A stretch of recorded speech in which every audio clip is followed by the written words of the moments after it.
बचा हुआ है, ठीक है, मतलब उसमें हीट एंड थर्मोडायनेमिक्स है, वेव्स है एंड मॉडर्न फिजिक्स है, राइट गाइस? यस। तो बेसिकली मतलब ये वाला जो पार्ट अपना बचा है, अब वो पार्ट थोड़ा सा इजी वाला पार्ट बचा है, ठीक है। इजी वाला पार्ट मतलब नॉर्मल वाला पार्ट, जहाँ पे मतलब थोड़ा सा थेरोटिकल पार्ट, जहाँ पे आपको थोड़ी सी, हम बोल सकते हैं कि थोड़ी सी आपको मतलब होता है ना, एक नोट्स बनाने पड़ेंगे, 2-2 पेजेस के नोट्स, लेकिन ये क्वेश्चंस इजी हो जाते हैं, ठीक है। So mechanics and electro is over, right? Mechanics and electrodynamics is over. बहुत बड़ा पार्ट है वो, ठीक है। अब जो मैं आगे के 3 लेक्चर्स, मतलब आगे के जो 3 लेक्चर्स होंगे, 3 फ्राइडेज जो अपने होंगे, मतलब आगे के जो 3 वीक्स होंगे, उसमें heat and thermodynamics, waves and optics, ठीक है, ये खत्म करूंगा, राइट। और उसके बाद लास्ट में जो बचा रहेगा, जो मैंने आपको नहीं पढ़ाया, क्या कौन सा चीज बाकी रहेगा जो मैंने आपको नहीं पढ़ाया था, जो निहाल सर ने पढ़ाया था आपको, ठीक है। Yes, fluid dynamics, fluid mechanics and अपना मॉडर्न फिजिक्स, राइट। तो उस चीज को कैसे करना है वो देख लेंगे, तब तक इतना तो कर लो, ठीक है। तो आज का एकदम फास्ट लेक्चर है, ठीक है, ज्यादा लेक्चर नहीं है, 1.5 घंटे का लेक्चर है, ज्यादा लेक्चर नहीं है आज, ठीक है। 1.5 आवर का आज का लेक्चर होगा। कोई प्रॉब्लम आपको गाइस? प्रॉब्लम नहीं होना चाहिए, ठीक है। चलो, सो लेट्स स्टार्ट। वैसे भी अपने 10 मिनट जा चुके हैं, सो let's start. Heat and thermodynamics, फटाफट फटाफट चीजें होंगी इसमें। ओके, सो गाइस, सबसे पहली चीज हीट एंड थर्मोडायनामिक्स में आपको समझ में आना है कि टेम्परेचर, ठीक है। तो पहले एक वर्ड आता है टेम्परेचर। टेम्परेचर मतलब क्या? टेम्परेचर मेजर्स द एनर्जी, मतलब बॉडी के अंदर जो एनर्जी होती है, मतलब सब आप देखोगे, फ्लूइड हो, सॉलिड हो, मतलब फ्लूइड हो, सॉलिड हो, या इवन गैस हो, सारे मीडियम में पार्टिकल्स मूव करते हैं, ठीक है। पार्टिकल्स मूव करते हैं, उनके अंदर काइनेटिक एनर्जी होती है, और उस काइनेटिक एनर्जी को हम लोग इंटरनल एनर्जी बोलेंगे, ठीक है। अब उसमें पोटेंशियल एनर्जी भी आ सकती है, इंटरेक्शन पोटेंशियल एनर्जी भी होती है। सो बेसिकली हम लोग अभी एक नया नाम देंगे यहाँ पे, thermal energy. So basically temperature measures the thermal energy of the body, right guys? So temperature यही चीज है, जितना ज्यादा थर्मल एनर्जी उतना ज्यादा टेम्परेचर, ठीक है। पहले कुछ कुछ टर्म्स का मैं आपको ना एक छोटा सा झलक देता हूँ, ठीक है। जितना ज्यादा,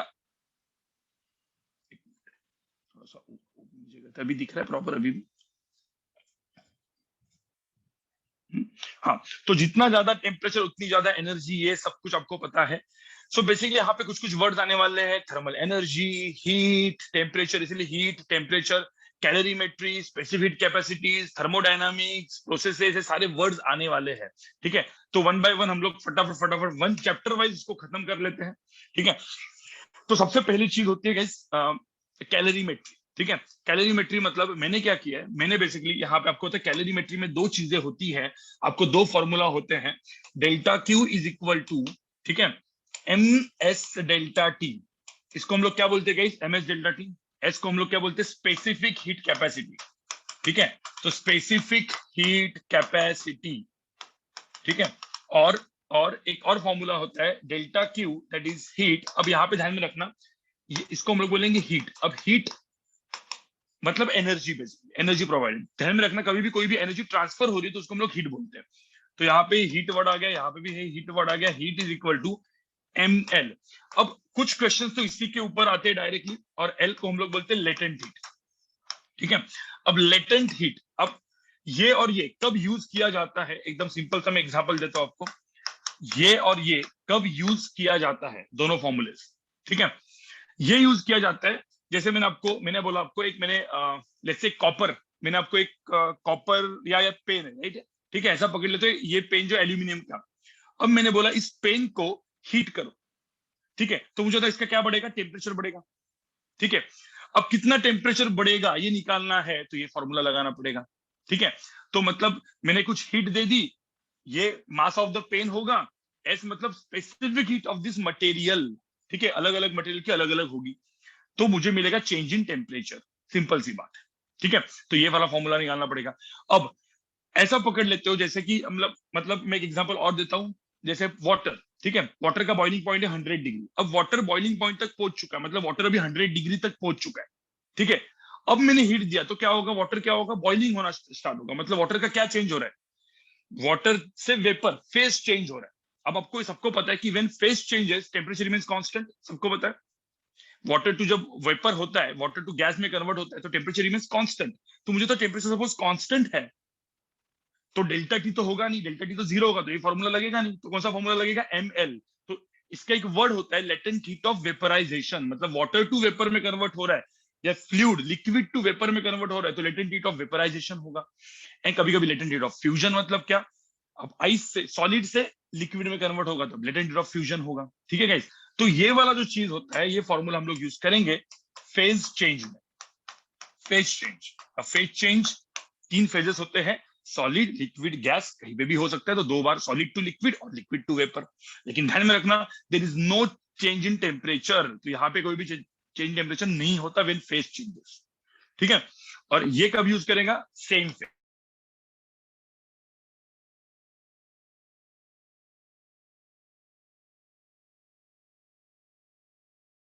मैं आपको कंसेप्ट क्लियर करूंगा। ठीक है, तो इसके ऊपर के जो एग्जांपल जनरली आते हैं इसको हम लोग बोलते हैं कैलोरीमेट्री।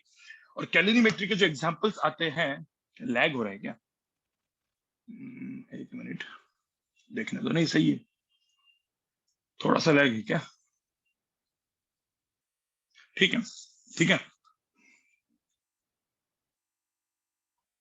तो अब गाइज यहाँ पे देखो, अब एग्जांपल्स कौन से टाइप के होते हैं गाइज, ठीक है। अब 2-3 टाइप के एग्जांपल्स होते हैं, ध्यान में रखना। कभी भी कोई भी चीज, जब देखो इसमें क्या होगा, कोई चीज हीट को लूज करता है और कोई चीज हीट को गेन करता है। मतलब मैंने क्या बोला, मैंने एक 2 बॉडीज है, एक ए बॉडी है और मैंने बोला ये बी बॉडी। ठीक है, अब ए जो बॉडी है इसका टेम्परेचर है, ठीक है, टी ए, और बी बॉडी का टेम्परेचर है टी बी। और मैंने बोला है if TA is greater than TB, temperature of body A is greater than temperature of body B, और मैंने इसको कनेक्ट किया, तो मुझे बताओ कौन किसको एनर्जी देगा? Energy will flow from higher temperature to lower temperature. तो बेसिकली एनर्जी ट्रांसफर्स, तो हीट बोलते हैं हम लोग। तो हीट ये वर्ड कभी डायरेक्टली यूज नहीं करते, हम लोग बोलते हैं energy transfer from A to B. ठीक है, और मुझे बताओ ये जब मैंने इसको हीट किया तो हीट ट्रांसफर यहाँ पे होना चालू हो गया। ठीक है, अब ये हीट ट्रांसफर होगा यहाँ पे, हम लोग ऐसा बोलेंगे, और temperature of body B will increase, ये इंक्रीज होगा और ये टेम्परेचर टी हो जाएगा। आपको पता है temperature of the body A will decrease और वो क्या हो जाएगा? टी हो जाएगा। दोनों का टेम्परेचर क्या हो जाएगा? सेम हो जाएगा। उसको हम लोग बोलते हैं थर्मल इक्विलिब्रियम। याद है सबको गाइस? अब एक चीज दिमाग में रखनी है, अब यहाँ पे हम लोग बोलेंगे heat lose, that is heat loss by A. जितना एनर्जी इसने लॉस किया, अभी ऐसा पकड़ लो सराउंडिंग में कोई एनर्जी नहीं गया है, तो heat loss by A is heat loss by B. समझ में आ रहा है? ये एक चीज होती है, हमेशा ध्यान में रखना, heat loss by A, heat loss by B.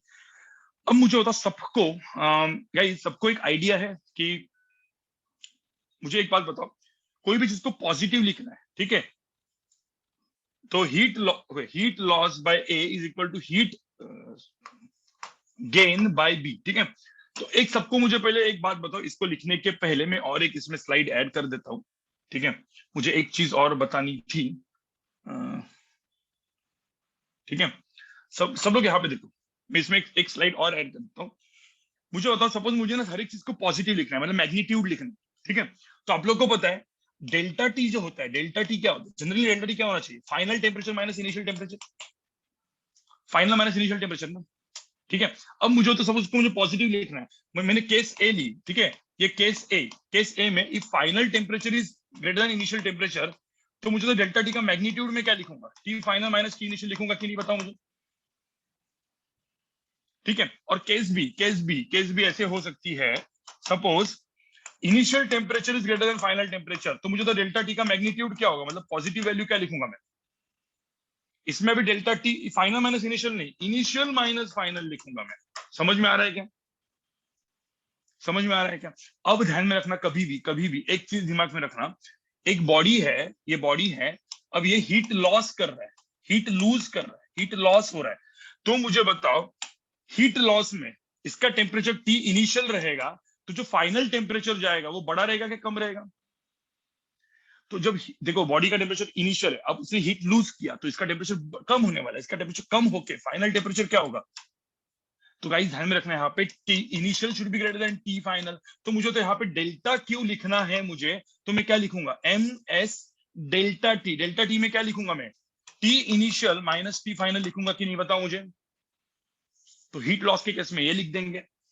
Heat gain के केस में गाइस इतना आपको समझ में आया ना, तो आप कोई भी क्वेश्चन आराम से कर सकते हो। तो हीट गेन के केस में सपोज एक बॉडी बी है, इसने हीट गेन किया, तो तुम लोग को पता है इनिशियल टेम्परेचर Ti था, फाइनल टेम्परेचर हो जाएगा फाइनल टेम्परेचर, और यहाँ पे final temperature will be greater than initial temperature, सबको पता है राइट गाइस। और डेल्टा क्यू जो हो जाएगा, डेल्टा क्यू हो जाएगा यहाँ पे MS T final minus T initial. समझ में आ रहा है? इसको सपोज अपने दिमाग में डाल दिया, कब ये माइनस से कब ये माइनस से करना है, काम खत्म। हीट गेन मतलब क्या, टेम्परेचर बढ़ता है। हीट लॉस मतलब क्या, टेम्परेचर कम होता है। इतना समझ में तुम्हारा काम हो गया। सब टाइप के क्वेश्चन तुम्हारे इसमें से हो जाएंगे। जैसे यहाँ पे मैंने 2 बॉडीज लिखे हुए, तो हीट लॉस बाय ए मतलब क्या होगा, mass of A, specific heat of A, ठीक है, डेल्टा टी। अब क्या होगा, मुझे तो डेल्टा टी यहाँ पे क्या होगा, हीट लॉस। तो यहाँ पे मुझे बताओ यहाँ पे क्या लिखेंगे, देखो यहाँ पे टेम्परेचर ए था, कम होके कितना हुआ, टी हो गया, तो TA माइनस टी, राइट। इसमें क्या होगा बताओ, mass of B, specific heat of B, material का अलग अलग हो सकता है। यहाँ पे देखो इसने हीट गेन किया तो टेम्परेचर बढ़ा, तो final temperature is greater then initial temperature, तो यहाँ पे इक्वेशन क्या आएगा, T माइनस TB। ये सबको समझ में आ रहा है कि how to write this equation? ठीक है, इस टाइप के कुछ क्वेश्चंस आएंगे गाइस, इस टाइप के कुछ क्वेश्चंस आएंगे। ठीक है, अब सेकंड टाइप के क्वेश्चन जो आते हैं इसी में, वो इस तरीके के आते हैं। सब लोग यहाँ पे देखो, ये मैं आपको कैलोरीमेट्री की चीज बता रहा हूँ, सबसे इंपॉर्टेंट, क्योंकि इसमें कैलोरीमेट्री में डायरेक्टली क्वेश्चन आता है। ठीक है, अब एक ऐसा होता है, ऐसे टाइप का क्वेश्चन आता है, आपको पता है कैलोरीमीटर।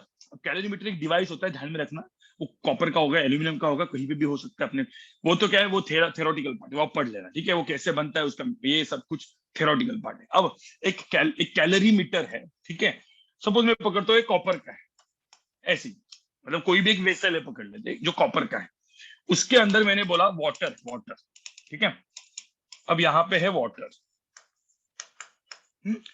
और इसके अंदर मैंने डाल दिया एक एल्यूमिनियम का एक बॉल। ठीक है, अब गाइस गाइस गाइस, अब ऐसा पकड़ लेते हैं, पहले से ये कैलोरीमीटर और वाटर पहले से ही रखा हुआ है, तो मुझे तो कैलोरी क्या मतलब, वाटर कॉपर की इसमें अंदर थे, तो दोनों का टेम्परेचर पहले क्या होगा, सेम ही होगा।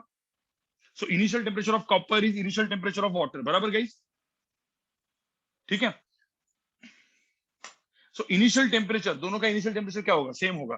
तो मुझे बताओ, जो इनिशियल टेम्परेचर है, तो इसका इनिशियल टेम्परेचर Ti पकड़ लेते हैं, इसका वाटर का भी इनिशियल टेम्परेचर Ti पकड़ लेते हैं, और Ti काम करते हैं, थोड़ा सा अलग वाला वो देते हैं। ठीक है, इसका दोनों का टेम्परेचर, इनिशियल टेम्परेचर, इसका टेम्परेचर T0 पकड़ लेते हैं, इसका टेम्परेचर T0 पकड़ लेते हैं, और एल्यूमिनियम का टेम्परेचर जो है वो पकड़ लेते हैं T1। ठीक है, इनिशियल। अब मैंने बोला है T1 is greater then T0, तो मुझे बताओ यहाँ पे क्या होने वाला है, बाद में कुछ टाइम के बाद क्या होगा, एल्यूमिनियम का टेम्परेचर ज्यादा है कॉपर एंड वाटर से, तो क्या होने वाला है, कौन किसको हीट देगा। अब यहाँ पे दो चीजें होने वाली है, हीट लूज करेगा, देखो T1 ज्यादा है ना, एल्यूमिनियम का टेम्परेचर ज्यादा है, कॉपर एंड इसका टेम्परेचर कम है, तो heat is lost by hmm, aluminium, and heat is gained by whom, water and copper. तो इसमें एक ने छोड़ा, दूसरे दोनों ने पकड़ा, तो बेसिकली हम लोग क्या कर सकते हैं, यहाँ पे हम लोग लिख देंगे heat loss by hmm, aluminium is equal to heat gain, ठीक है, बाय कौन, वाटर, ठीक है, प्लस कॉपर, प्लस कॉपर। अब कॉपर मतलब यार कैलोरीमीटर, इसको कॉपर को हम लोग, मैं बोलूंगा कैलोरीमीटर, कुछ लोग बोलेंगे एलोमीटर, कोई किसी ने कुछ अलग यूज किया तो कुछ अलग चीज, कोई दिक्कत। ठीक है, अब हीट लॉस हुआ है, अब क्या हुआ, कुछ इसका टेम्परेचर T1 का T हो जाएगा, कम होगा, वाटर का टेम्परेचर भी बढ़ेगा, इसका भी बढ़ के T होगा। ठीक है, अब यहाँ पे इक्वेशन कैसे आएगा बताओ मुझे, मैं यहाँ पे सब लोग इक्वेशन लिख रहा हूँ, mass of aluminium, specific heat of aluminium, और यहाँ पे हीट लॉस हुआ है, तो हम लोग क्या करेंगे, T1 माइनस T, ये सबको समझ में आ रहा है इक्वेशन। और हीट गेन बाय वाटर क्या होगा, mass of water, specific heat of water, और यहाँ पे क्या हो जाएगा, T माइनस T0, ये सब तो समझ में आ रहा है मैंने क्या लिखा है। ठीक है, प्लस प्लस, अब प्लस इसने भी तो, अरे जो कैलोरीमीटर है या ये कॉपर है, उसने भी तो किया है, तो इसमें क्या होगा, mass of copper, specific heat of copper, और यहाँ पे भी टेम्परेचर बढ़ गया, तो T माइनस T0।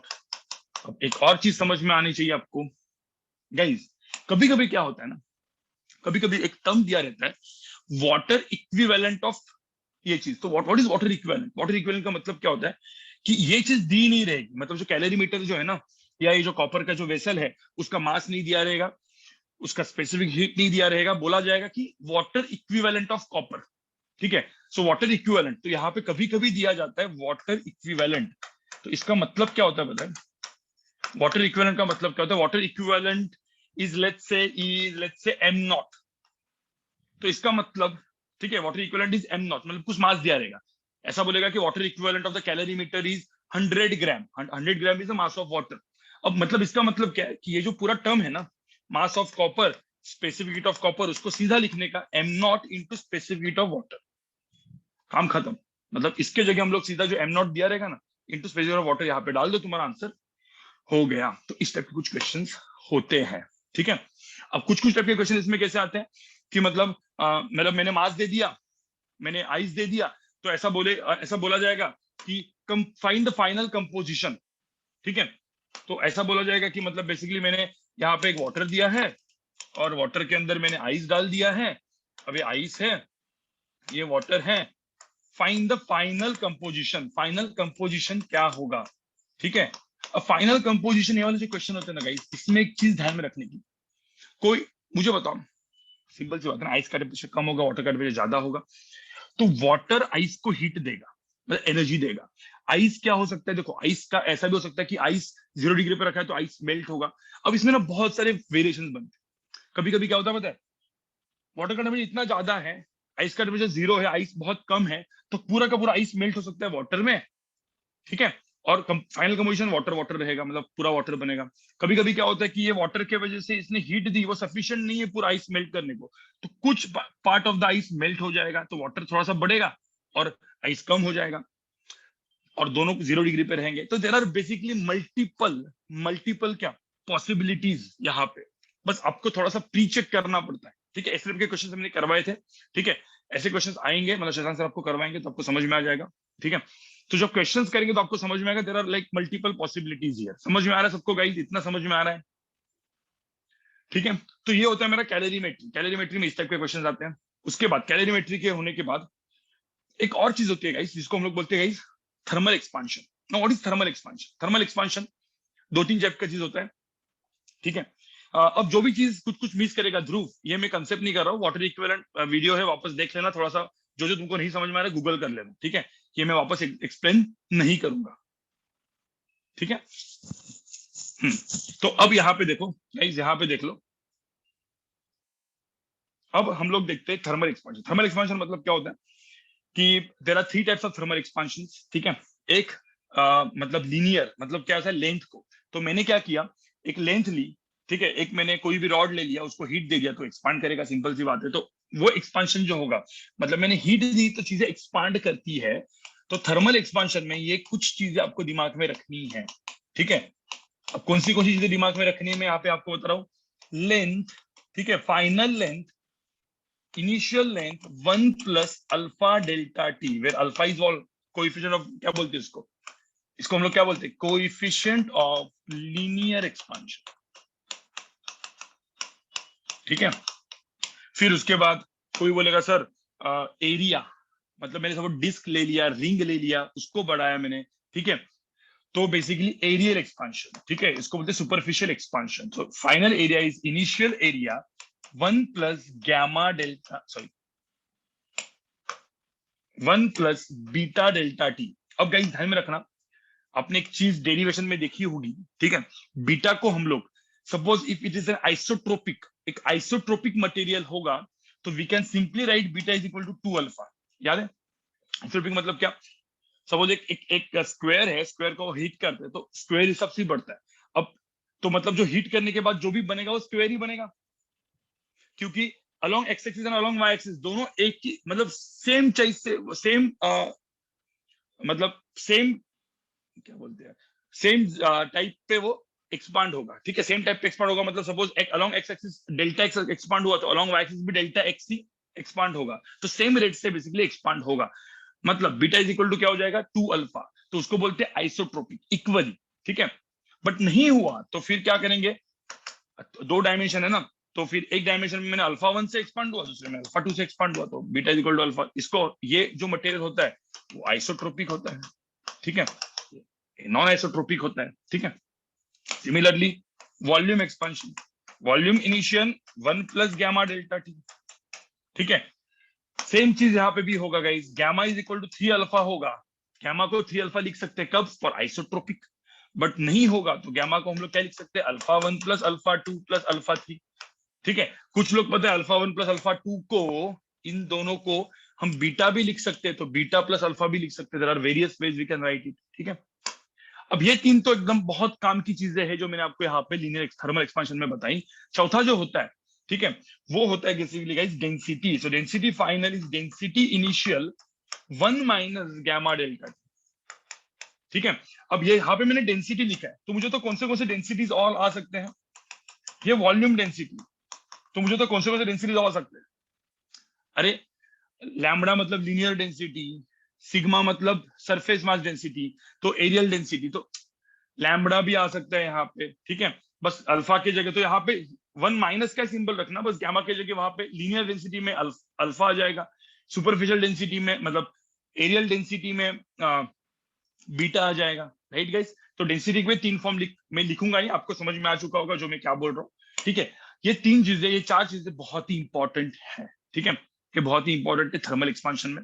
अब इसको यूज करके गाइस जो मैक्सिमम जेई में नीट में क्वेश्चन पूछा जाता है वो पूछा जाता है गाइस टाइम पीरियड का, सबको याद है, एंड स्ट्रेस एंड स्ट्रेन का। तो दो टाइप के क्वेश्चन यहाँ पे पूछे जाते हैं। टाइम पीरियड का जो क्वेश्चन होता है, तो time period of the pendulum, मतलब हम लोग एक पेंडुलम लेंगे, इसका मास m है, इसका लेंथ l है, और ये पेंडुलम ऐसे ऐसे ऐसे ऐसे अपना घूम रहा है, तो time period of the pendulum is 2 pi root of l by g, ठीक है। अब ये मुझे होता है, मैं बोलता हूँ इनिशियल टाइम पीरियड है। इनिशियल मतलब क्या, सपोज ऐसा पकड़ लेते कि हाँ अपना रूम टेम्परेचर 20 डिग्री है, उसमें ये कुछ टाइम पीरियड जो अपना 1 सेकंड है, ठीक है। अब हुआ क्या, सपोज मैंने इसको कोई रेगिस्तान में लेके गया, डेजर्ट में लेके गया, जिसका 50 डिग्री है, तो 50 डिग्री में लेंथ भी क्या हो जाएगी, पेंडुलम लेंथ बढ़ जाएगी, फाइनल लेंथ कुछ अलग हो जाएगी गाइस। तो फाइनल लेंथ सपोज बढ़ जाएगी, तो जो मेरा फाइनल टाइम पीरियड, ध्यान में रखना इसको टाइम पीरियड बोलेंगे, this time period not temperature, temperature को भी टी बोलते हैं, टाइम पीरियड को भी टी बोलते हैं यहाँ पे। तो फाइनल टेम्परेचर हो टाइम पीरियड हो गया ये वाला चीज। अब आपको सबको याद है, ये मैंने आपको डिराइव भी करवाया था, 2 पाई रूट ऑफ फाइनल मतलब क्या होता है, initial length 1 plus delta theta, theta is, अभी मैं यहाँ पे थीटा लिख देता हूँ, डिवाइड बाई जी। अब ये सब कुछ करके आपका एक एक्सप्रोक्सीमेशन है 1 plus X to the power N वाला एप्रोक्सीमेशन, 1 प्लस एन एक्स वाला, सबको याद होता है ये चीज, ठीक है। इसको लगा के जो फाइनल टाइम पीरियड आया वो क्या आया, इनिशियल टाइम पीरियड है, सब कुछ वैल्यू यहाँ पे डाल के initial time period 1 plus half alpha delta theta, ठीक है, half alpha delta theta guys, ये सबको समझ में आ रहा है क्या, ठीक है। ये चीज दिमाग में रखनी है आपको। और एक चीज ध्यान में रखना, final minus initial divide by initial, this is gain और लूज इन टाइम, गेन और लॉस इन टाइम, ठीक है, इसको बोलते हैं फ्रैक्शनल गेन इन लॉस। और उसका डायरेक्टली, कभी कभी डायरेक्टली नीट वालों को तो सीधा दिमाग में रखना होता है, और इवन जेई मेन वालों को हाफ अल्फा डेल्टा कितना होता है। सपोज मैंने बोला कि हाँ 10 आवर्स में क्लॉक ने कितना गेन किया, तो इंटू 10 आवर्स कर लो। 24 आवर्स में क्लॉक मैंने कितना गेन किया, लूज किया, तो इंटू 24 आवर्स कर लो। It depends, the delta theta is nothing but what, change in temperature. अब मैंने डेल्टा थीटा क्यों लिखा, क्योंकि मैं यहाँ पे सभी डेल्टा टी लिखूंगा तो आप कंफ्यूज हो जाएंगे टाइम पीरियड में एंड टेम्परेचर, क्योंकि दोनों का सिंबल टी नहीं लिख सकता मैं। ये चीज आपको दिमाग में आया, ठीक है। तो एक चीज ये दिमाग में होती है। सेकंड चीज जो दिमाग में आपको रखनी होती है गाइस, वो होता है स्ट्रेस एंड स्ट्रेस डेवलप, ठीक है। तो मतलब यंग्स मॉड्यूलस जो होता है, तो आपको सबको पता है यंग्स मॉड्यूलस होता क्या है, यंग्स मॉड्यूलस होता है guys stress divide by strain, ठीक है। नाउ अब इस टाइप के जो क्वेश्चंस होते हैं ध्यान में रखना, सपोज मैंने एक चीज ऐसे कर ली, ठीक है, जिसकी इनिशियल लेंथ है, अब मैंने किया इसको हीट दिया, तो क्या होगा, मैंने हीट देने के बाद इसकी फाइनल लेंथ बढ़ने की कोशिश होगी, मतलब ये बेसिकली डेल्टा एल बढ़ने की कोशिश होगा। तो मेरा जो फाइनल लेंथ चाहिए होने की कोशिश होगा, लेकिन हो पाएगा क्या, नहीं हो पाएगा। नहीं होने की वजह से इस रॉड में, क्योंकि अपने क्लैम्प किया है, तो इस रॉड के अंदर स्ट्रेन, एक स्ट्रेस डेवलप होगी, ठीक है। नाउ वो जो स्ट्रेस होती है, नाउ दिस स्ट्रेस, इसकी जो वैल्यू होती है that is Young's modulus into strain. अब तुमको पता है सबको स्ट्रेन, स्ट्रेन कितना होता है, strain is nothing but delta L divide by L, ठीक है। यहाँ पे जो डेल्टा एल है that is final length minus initial length divide by initial length, और सबको पता है गाइस यहाँ पे final length is equal to initial length 1 plus alpha delta theta होता है। अब L final minus L initial divide by initial की वैल्यू क्या हो जाएगी यहाँ पे, अल्फा डेल्टा थीटा। बस ये अल्फा डेल्टा यहाँ पे डाल दो, तो स्ट्रेस डेवलप कितना हुआ, Young's modulus into alpha delta theta. सबको समझ में आ रहा है? So this is the stress develop in the rod, ठीक है। तो ये दो टाइप के क्वेश्चन जनरली पूछे जाते हैं। बाकी बायोमेटेलिक स्ट्रिप वाले क्वेश्चंस होते हैं जो थोड़े थोड़े अच्छे अच्छे क्वेश्चन होते हैं, ठीक है, जिसमें एक स्ट्रिप है दूसरी स्ट्रिप है, दोनों को हिट किया तो एक थोड़ा सा ज्यादा मतलब एक्सपांड होगा, दूसरा कम एक्सपांड होगा, तो बेसिकली वो बायोमेटेलिक स्ट्रिप बेंड हो जाती है, ठीक है। तो इस टाइप के भी क्वेश्चन कुछ कुछ होते हैं, जहां पे मैंने इस तरीके से कुछ कुछ चीजें दे दी, ठीक है, और बोला कि ये एक मटेरियल ए का एक मटेरियल बी का, और मैंने इसको हीट किया, तो बेसिकली ए ज्यादा हीट हो गया सपोज और बी कम हीट हो गया होगा, तो बेसिकली ये क्या हो जाएगा, इस तरीके का कुछ चीज बन जाएगा, राइट। तो ऐसे क्वेश्चंस भी आते हैं जिसमें बेसिकली इस तरीके से करते हैं कि दोनों का थीटा सेम है, फिर आर्क लेंथ मतलब इसका length is equal to R theta, इस तरीके से हम लोग इस चीज को किया जाता है। थोड़े से एडवांस बेस्ड क्वेश्चंस इस तरीके से आ सकते हैं गाइस, ठीक है। कुछ कुछ इसी में कुछ कुछ अच्छी चीजें होती है, जैसे कैविटी वाले क्वेश्चंस, रिंग वाले क्वेश्चंस, मतलब आप मल्टीपल, जैसे मैंने एक इस शेप का कोई, तो देखो इस शेप का एक मेटल दिया, ठीक है, और आपको पता है इस शेप के मेटल में ये कुछ एडवांस मिसलेनियस चीजें हैं, ए और बी है, इन दोनों के अंदर का सेपरेशन सपोज मैंने बोला एल इनिशियल है। अब जब मैं इसको हीट देता हूं तो ये कुछ ना कुछ जब हीट देता हूं तो ये पूरा बढ़ के सपोज मैंने कुछ ऐसे हो गया, ठीक है। तो ए और बी में, सपोज ए और बी में मैं ऐसे ही दिखा रहा हूं आपको, ठीक है, तो ए इधर हो गया और लेट्स से बी इधर हो गया, ये मेरी फाइनल लेंथ हुई। आपको पता है कोई भी दो पॉइंट लो, L final is equal to L initial 1 plus alpha delta T is valid, ये वैलिड हो जाएगा इसमें। Even for the case of cavity पकड़ लो, ठीक है, जैसे स्फीयर है, ऐसे स्फीयर है और ये स्फीयर है, तो ये क्या है, 3 डायमेंशन केस हो गया। अब इसके अंदर एक कैविटी है, मतलब समझ रहे हैं, ये कैविटी है। अब कैविटी का रेडियस आर इनिशियल है, ठीक है। अब मैंने इसको सपोज स्फीयर को हिट किया, तो आप क्या बोलोगे, स्फीयर पूरा का पूरा बढ़ जाएगा, तो कैविटी जो होती है वो भी बढ़ जाएगी, और कैविटी का फाइनल, कैविटी का जो रेडियस होगा वो फाइनल रेडियस होगा। तो गाइस इस केस में भी final radius is initial radius 1 plus alpha delta T is valid. Even disc या रिंग का जो रेडियस होता है, अब disc and ring is superficial expansion, right, क्योंकि जो 2 डायमेंशन है उसको भी मैंने हीट किया तो उसकी रेडियस जो बढ़ेगी। ये सब चीजें जो होती है थोड़े से एडवांस केसेस, मतलब क्या, थोड़े से दिमाग लगाने वाले केसेस होते हैं जो हम लोग कर सकते हैं, राइट। और कुछ कुछ क्वेश्चन तो ऐसे आते हैं कि एक ग्लास है, ग्लास में सपोज मर्क्यूरी भरा है या वाटर भरा है, दोनों को हीट किया तो ग्लास का भी एक्सपांड होगा, मर्क्यूरी भी एक्सपांड होगा, तो कितना ओवरफ्लो होगा। ये कॉमन क्वेश्चंस कुछ होते हैं जो अपन ने ऑलरेडी किए हुए थे, और क्वेश्चंस आपको थोड़े से ट्राई मारने हैं गाइस, लेकिन आपको समझ में आया। तो ये हो गया एक्सपांशन, ठीक है। उसके बाद कुछ होता है टाइप्स ऑफ थर्मोमीटर्स। देखो कुछ कुछ चीजें जो हम लोग छोड़ देते हैं, ठीक है। अब टाइप्स ऑफ थर्मोमीटर्स, ठीक है, तो थर्मोमीटर्स में कितने टाइप के थर्मोमीटर होते हैं गाइस। एक होता है अपना मर्क्यूरी थर्मोमीटर, ठीक है, एक होता है मर्क्यूरी थर्मोमीटर, दूसरा होता है गाइस, ठीक है, constant volume gas thermometer, resistance thermometer, right, platinum resistance thermometer, याद है, प्लेटिनम रेजिस्टेंस थर्मोमीटर, ये मेरे तीनों चीजें लिख के रख रहा हूं मैं। और तीसरा जो होता है that is constant volume gas thermometer, constant volume gas thermometer, ठीक है। Now what is mercury thermometer guys. Mercury thermometer क्या होता है। सो मर्क्यूरी थर्मोमीटर में आपने देखा होगा, थर्मोमीटर मतलब क्या है, विच मेजर्स द टेम्परेचर। अब मर्क्यूरी एक ऐसा चीज होता है जो अपन ने सपोज कोई भी इसमें डाल दिया, मतलब लेट्स से मुझे सपोज कोई वाटर का लेट्स से टेम्परेचर मेजर करना है, मैंने मर्क्यूरी थर्मोमीटर अंदर डाल दिया, तो बेसिकली आपको पता है टेम्परेचर उसका जो मर्क्यूरी होता है एक्सपांड होता है, उसके वजह से वो ऊपर ऊपर बढ़ता है। तो आपने देखा होगा हम लोग जब बुखार वगैरह आता है, फीवर आता है, तो मर्क्यूरी थर्मोमीटर घर में यूज करते हैं, जिसमें लेंथ वेरी होती है। तो यहाँ पे लेंथ जो होता है वो पैरामीटर है।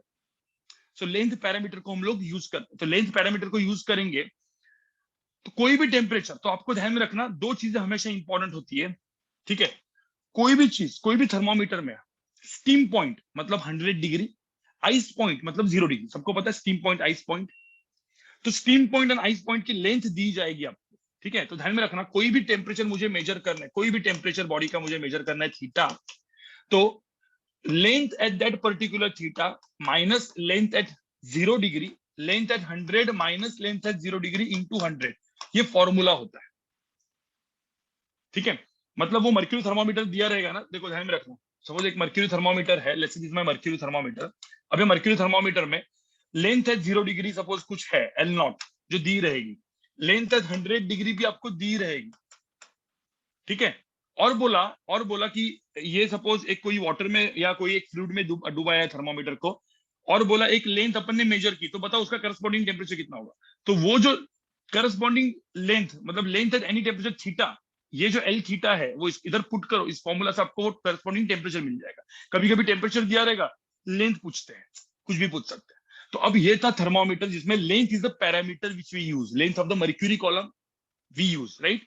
सिमिलरली प्लेटिनम रेजिस्टेंस में आपको पता है ना, टेम्परेचर के साथ या हीट देने के साथ रेजिस्टेंस भी चेंज होता है, तो resistance is a parameter that we use.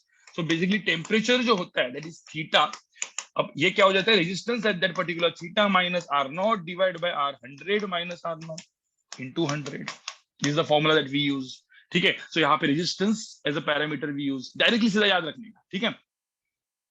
और यहाँ पे क्या होगा, कांस्टेंट वॉल्यूम गैस थर्मोमीटर, तो कांस्टेंट वॉल्यूम गैस का मतलब वॉल्यूम कांस्टेंट है भाई, तो प्रेशर यूज होगा। So pressure is a parameter, pressure है यानी theta minus P not divide by P 100 minus P not into 100, काम खत्म तुम्हारा, ठीक है। तो ये टाइप्स ऑफ थर्मोमीटर्स जो हम लोग यूज करते हैं, ठीक है गाइस। हाँ, इसकी पीपीटी में भेज दूंगा वापस, शायद से ये मैं इसी की पीपीटी मैंने एक दिन बाद की भेजी थी, आज तो मैं इसी को इसी टाइम पे भेज दूंगा क्योंकि ये थ्योरेटिकल चीजें जो आपको लिखनी होती है, ठीक है।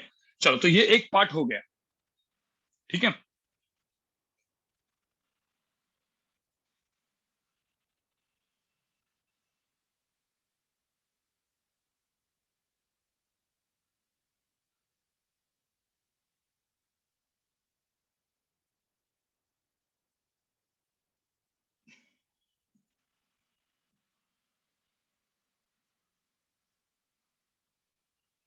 अब जो मैं पार्ट बताने वाला हूँ गाइस, पूरा एक दूसरे के साथ कनेक्शन में, पूरा एक दूसरे के साथ कनेक्शन में, अब इसको मैं आड़ा टेढ़ा करके पढ़ाऊंगा, ठीक है गाइस।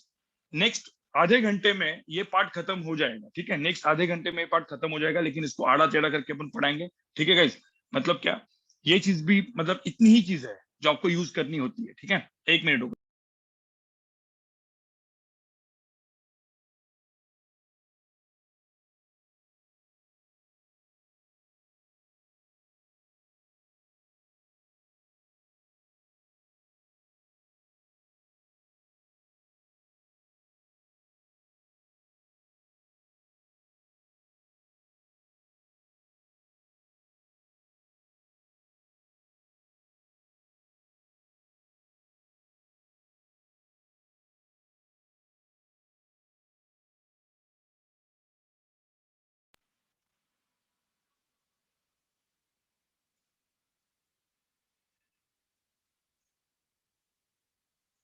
ठीक है, सो गाइस यहाँ पे देखो, अ, अब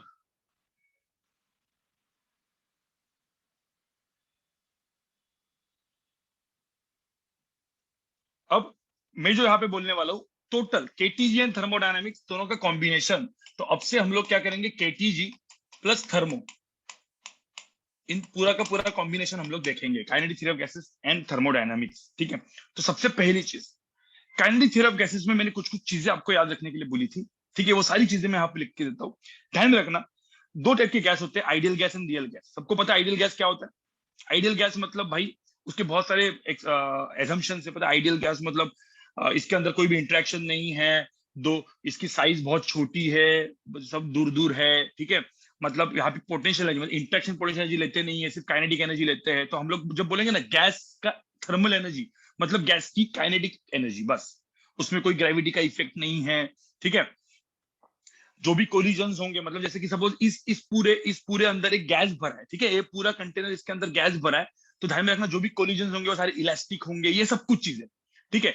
लेकिन काइनेटिक थ्योरी ऑफ गैसेस में जो आइडियल गैस का सबसे इंपॉर्टेंट चीज था, ठीक है, आइडियल गैस जब मैं किसी को भी बोलता हूं तो ideal gas and real gas, और जो भी हम लोग पढ़ेंगे वो सब आइडियल गैस के लिए पढ़ेंगे। हम लोग वैन डेर वाल इक्वेशन जो रियल गैस के लिए होता है वो सब कुछ नहीं पढ़ने वाले, हम पढ़ने वाले सिर्फ आइडियल गैस के लिए। तो आइडियल गैस जो होती है उसमें सबसे इंपॉर्टेंट चीज जो आपको दिमाग में रखना है, कुछ चीजें जो आपको दिमाग में रखनी है वो ये है कि वॉल्यूम ऑफ कंटेनर, ठीक है, सो वॉल्यूम ऑफ कंटेनर, ठीक है, जो कंटेनर के अंदर कंटेनर की जो वॉल्यूम होती है that is volume of gas. अब इसमें ध्यान में रखना, ये क्यों मैंने बोला है, क्योंकि ये क्वेश्चन सॉल्व करने में बहुत काम में आता है। जैसे मैंने एक कंटेनर दिया, इसके अंदर ऑक्सीजन गैस है, कार्बन डाइऑक्साइड गैस है, नाइट्रोजन गैस है, तो तुम लोगों ने कुछ बोला सर ऑक्सीजन भी कुछ वॉल्यूम लेगा, कार्बन डाइऑक्साइड भी कुछ वॉल्यूम बोला, नाइट्रोजन भी कुछ वॉल्यूम होगा, तो क्या वॉल्यूम ऑफ कंटेनर, सपोज मैंने वी नॉट बोला, volume of container is let's say V naught, ठीक है, V is volume of container, ध्यान रखना volume of oxygen, carbon dioxide, nitrogen सबकी वैल्यू क्या होगी इस केस में, volume of oxygen, volume of carbon dioxide, volume of nitrogen, सबकी वॉल्यूम हम लोग वॉल्यूम क्या लेंगे, वी नॉट ही लेंगे गाइस, ध्यान में रखना। ऐसा ऐसा नहीं इसका अलग वॉल्यूम, इसका अलग वॉल्यूम, इसका अलग वॉल्यूम, नहीं, क्योंकि अपन आइडियल गैस देख रहे हैं। तो ये सबसे इंपॉर्टेंट पॉइंट था जो अपने को काम में आता है, ठीक है। अब जब भी ये चीज मैं बोलता हूँ काइनेटिक थ्योरी ऑफ गैसेस, तो एक इक्वेशन सबसे ज्यादा काम में आता है, that is PV equal to NRT. ये इक्वेशन सबसे ज्यादा काम में आता है, ध्यान में रखना। इसमें पी पास्कल में यूज होता है, वी मीटर क्यूब में यूज होता है, आर गैस कांस्टेंट भाई, ठीक है, 8.314 वैल्यू अपन यहाँ पे लेंगे। कभी कभी वो वैल्यू अप्रोक्सीमेटली दी रहती है, ठीक है, वो आप क्वेश्चन के ऊपर डिपेंड करता है। टी केल्विन में यूज, और मोल क्या होता है भाई, मोल, मोल तो नंबर है, मोल तो नंबर है। अब ये तो आपने, अब 12th में हो तो मैं मोल के बारे में मास अपन मोलर मास वगैरह कुछ बोलूंगा नहीं, क्योंकि आपको सबको आना चाहिए मोल्स भाई, ठीक है। और तुम लोग को सबको पता है मोल्स को दो तरीके से लिखते हैं, मास अपॉन मोलर मास, ठीक है, और मोल्स को हम लोग इस तरीके से लिखते हैं, number of particle divide by Avogadro number. याद है ना ये सब। फिर Na की वैल्यू कितनी होती है, Na की वैल्यू कितनी होती है, Na की वैल्यू कितनी है यहाँ पे 6.023 into 10 to the power 23, right. ये होते, मतलब 1 मोल, एक मोल में कितने मॉलिक्यूल्स होते हैं, इतने मॉलिक्यूल्स, ठीक है। तो ये सब कुछ आपको पता है, ये दोनों चीज आपको पता है, मोल्स को इस तरीके से लिखा जाता है। अब गाइस इसी इक्वेशन को, मतलब पीवी इक्वल टू एनआरटी, ये होता है guys kinetic theory of gas का सबसे इंपॉर्टेंट इक्वेशन, ठीक है, सबको याद है। अब हम सबसे ये जो बेस इक्वेशन है पीवी इक्वल टू एनआरटी, इसको ही लेके हम लोग आगे बढ़ने वाले, इसको ही लेके हम लोग आगे बढ़ेंगे, ठीक है। तो पहले मैं कुछ कुछ चीजें ना पूरी की पूरी डिराइव कराऊंगा, और फिर मतलब कितने टाइप के क्वेश्चन आते हैं वो बताऊंगा, ठीक है। तो यहाँ पे गाइस सबसे पहला इक्वेशन मैंने क्या याद रखने का बोला था, PV is equal to NRT, ठीक है, ये पहले सबसे इक्वेशन है। इसके बाद इसी इक्वेशन को थोड़ा सा हम लोग मॉडिफाई करते हैं, थोड़ा सा मॉडिफाई, ठीक है। मैं आपको यहाँ पे देखो मॉडिफाई करके मैं कुछ इक्वेशन लिखने वाला हूँ, वो इक्वेशन कैसे आया, तो पहले मॉडिफिकेशन करते हैं यहाँ पे। इसको इसको थोड़ा सा मॉडिफाई करके number of molecules divide by Na भी कर सकते कि नहीं, ठीक है। आर को ऐसा का ऐसा रखो, टी को ऐसा का ऐसा रखो, पीवी हो गया, ठीक है। अब ये जो है आर डिवाइड बाय Na, आपको पता है इसको एक और बोलते हैं हम लोग, के बोलते हैं इसको, हम लोग क्या बोलते हैं बोल्ट्जमैन कांस्टेंट, ठीक है, बोल्ट्जमैन कांस्टेंट, बोल्ट्जमैन कांस्टेंट, ठीक है। तो यहाँ पे ध्यान में रखना, ये पूरा का पूरा ये मेरा नंबर 1 इक्वेशन होगा, तो मेरा जो नंबर 2 इक्वेशन है that is PV is equal to N K T, कभी कभी डायरेक्टली ये भी होता है। और ध्यान में रखना यहाँ पे capital N is nothing but what, number of molecules और पार्टिकल जो भी है, ठीक है। यहाँ पे ये होता है N, small N is number of moles, यहाँ पे एन के टी, और के की वैल्यू कितनी होती है गाइस, के की वैल्यू कितनी होती है 1.38 into 10 to the power minus 23, ठीक है। अब वो सब वैल्यूज दी रहेगी, अब लिखने की जरूरत नहीं है, बट ठीक है, ठीक है। ध्यान में रखना ये दो तो बहुत ही काम की चीजें हैं, ये दो तो सबसे ज्यादा काम की चीज है। कभी कभी इससे भी डायरेक्ट क्वेश्चन बनते हैं, कभी कभी इससे भी बनते हैं, सबसे ज्यादा तो ये इंपॉर्टेंट है। ये दोनों आते थे तीसरे इक्वेशन से, जो आपको डायरेक्टली याद रखना था, और वो इक्वेशन था P is equal to 1/3 density v square RMS, सबको याद है क्या इक्वेशन है? Pressure is equal to 1/3 density, मतलब इसका एक डेरिवेशन भी है कि एक हम लोग कंटेनर लेते हैं, इसके अंदर ये मॉलिक्यूल्स घूम रहे हैं ऐसे, अब मॉलिक्यूल तो रैंडमली घूमते रहते हैं, ठीक है, और ये मतलब ये जब हिट करेगा यहाँ पे कोई भी मॉलिक्यूल कोलाइड करेगा तो उसका चेंज इन मोमेंटम होगा, मतलब ये इस वॉल्स के ऊपर फोर्स डालेगा मतलब प्रेशर डालेगा, और उस प्रेशर की वैल्यू इतनी होती है, and that depends upon this, ठीक है। तो इस इक्वेशन को भी थोड़ा सा मैं यहाँ पे लिखता हूं अलग से, तो pressure is equal to 1/3 density into V square RMS, ये इक्वेशन थोड़ा सा काम का है जिसको हम लोग अभी मॉडिफाई करेंगे, मतलब ये इक्वेशन को दिमाग में रखो, ये इक्वेशन को दिमाग में रखो, बाकी जितने भी इक्वेशन मैं अभी यहाँ पे डिराइव करूंगा वो आपको फटाफट डिराइव करने आने चाहिए, ठीक है, ऑन द स्पॉट, मतलब कैसे, प्रेशर इज इक्वल टू, कोई बोलेगा सर फिर मैं इसको, सॉरी प्रेशर 1/3 डेंसिटी मतलब क्या, मास अपॉन वॉल्यूम, ठीक है, वी स्क्वायर RMS, अब वॉल्यूम को मैं यहाँ पे लेके गया तो PV is equal to 1/3 mass m V square RMS, अब कुछ बोलेंगे सर हाँ, मास में total mass m V square RMS, तो काइनेटिक एनर्जी दिख रही है, काइनेटिक एनर्जी, तो कोई बोलेगा सर मैं ऐसा कर सकता हूँ क्या, इसको हाफ और इसको इंटू 2 कर सकता हूँ, 2 तो ये जो चीज होगी इसको काइनेटिक एनर्जी बोलेंगे गाइस, ये होगी मेरी काइनेटिक एनर्जी 2/3 PV, क्या लिख रहा हूँ, ठीक है, तो यहाँ पे ध्यान में रखना, यहाँ पे ये जो चीज हो गई ये 2/3 काइनेटिक एनर्जी हो गई,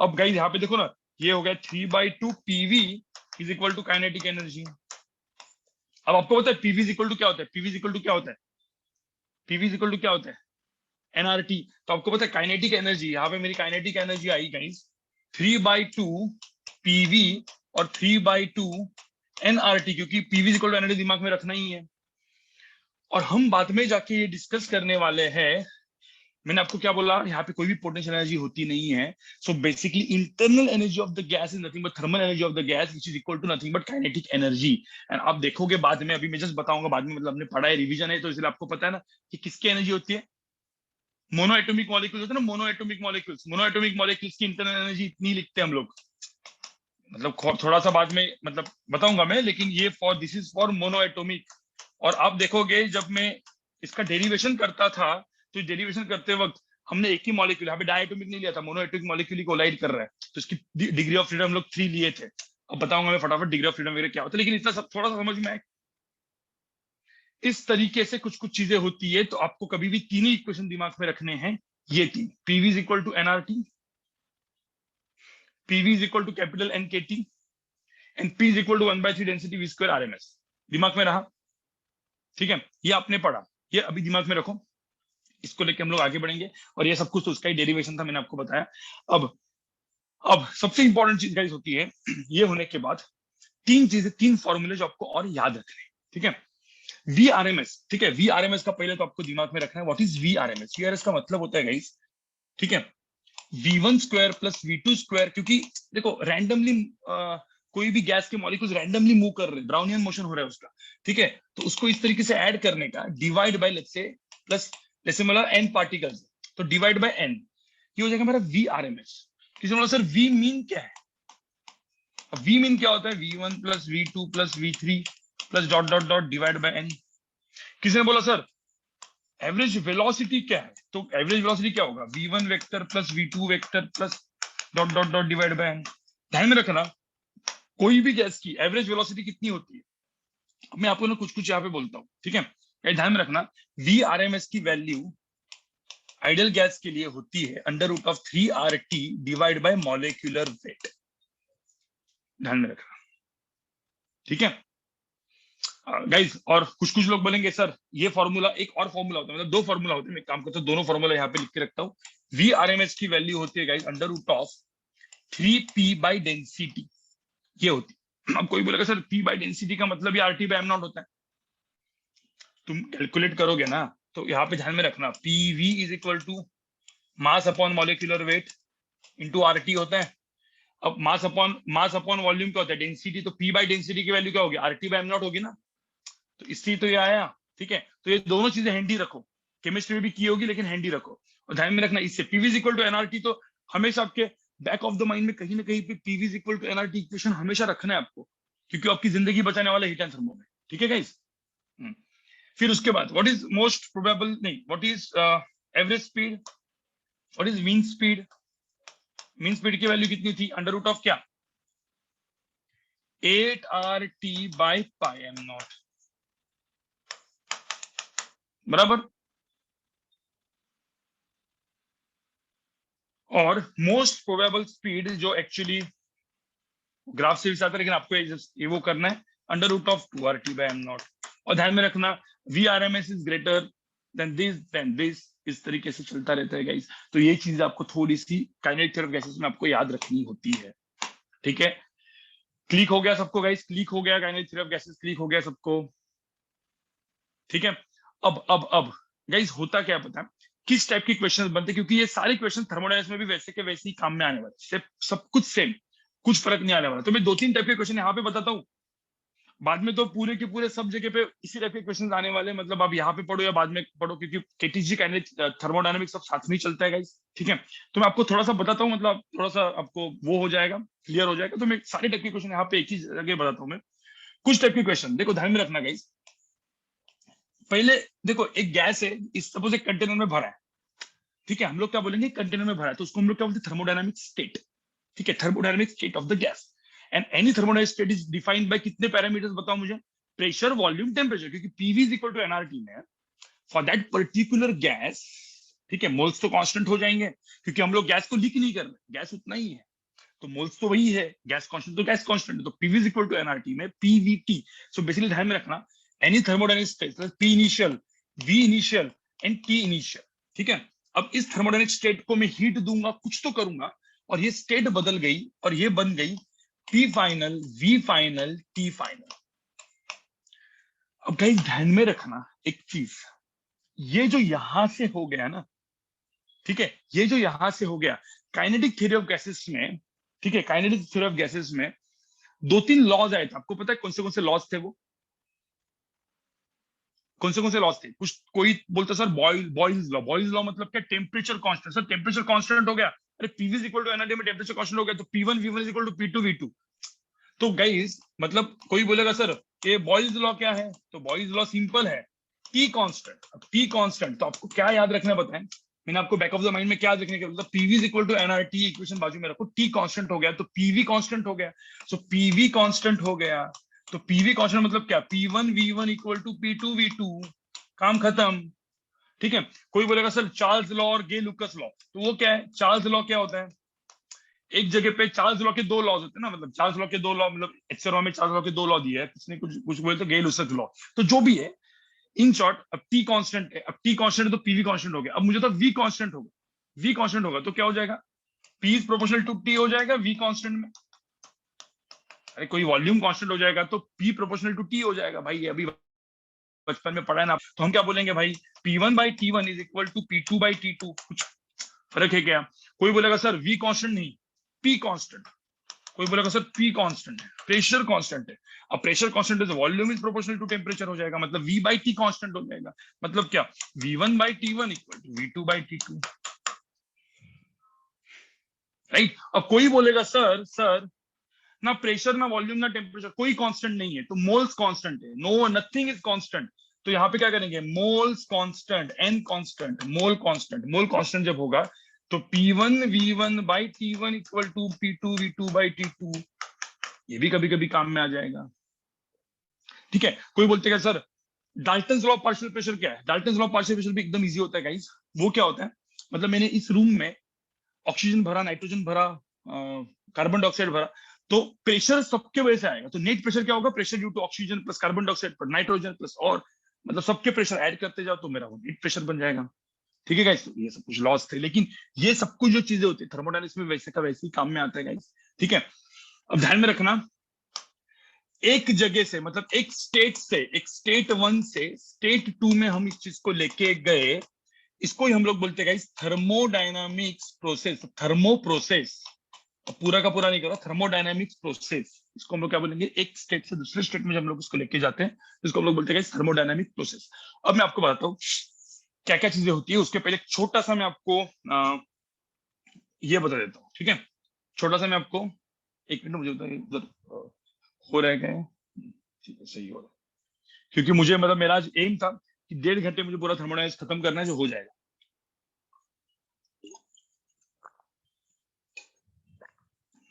क्योंकि आपको भी उस तरीके से रिवीजन करना पड़ेगा ना। अपना 1.5 घंटे में सपोज होता होगा तो आपका भी फटाफट रिवीजन हो जाएगा, राइट? ठीक है। हाँ, तो अब यहाँ पे देखो गाइज,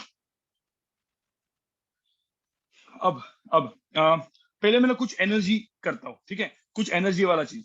गाइज ध्यान में रखना, कोई भी degree of freedom, what is degree of freedom, याद है what is degree of freedom? तो मैं आपको बताता हूँ कैसे एनर्जी, कैसे इंटरनल एनर्जी कैलकुलेट करते हैं। तो मैं पहले थोड़ा सा यहाँ पे इंटरनल एनर्जी के बारे में यहाँ पे लिख देता हूँ। Internal energy, how to calculate internal energy, ठीक है, by using degree of freedom वाला कंसेप्ट। तो ध्यान में रखना, हाफ के टी, ये आपको पता है each degree of freedom, each degree of freedom contains इतनी एनर्जी, हाफ के टी इतनी एनर्जी, ठीक है। सो अब डिग्री ऑफ फ्रीडम का मतलब क्या होता है? जैसे मोनो एटॉमिक गैस, मुझे तो मोनो एटॉमिक गैस कितने टाइप में घूम सकता है? So mono atomic gas along X axis जा सकता है, along Y axis, along Z axis, it has 3 degree of freedom. Diatomic gas क्या होता है? डायटोमिक गैस क्या होता है गाइस? डायटोमिक गैस जो होता है ना, उसके अंदर दो चीजें होती है।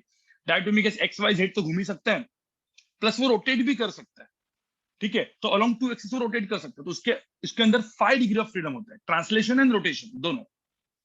अब कभी कभी वो वाइब्रेट भी करता है, तो ट्रांसलेशन, रोटेशन एंड वाइब्रेशन, ठीक है।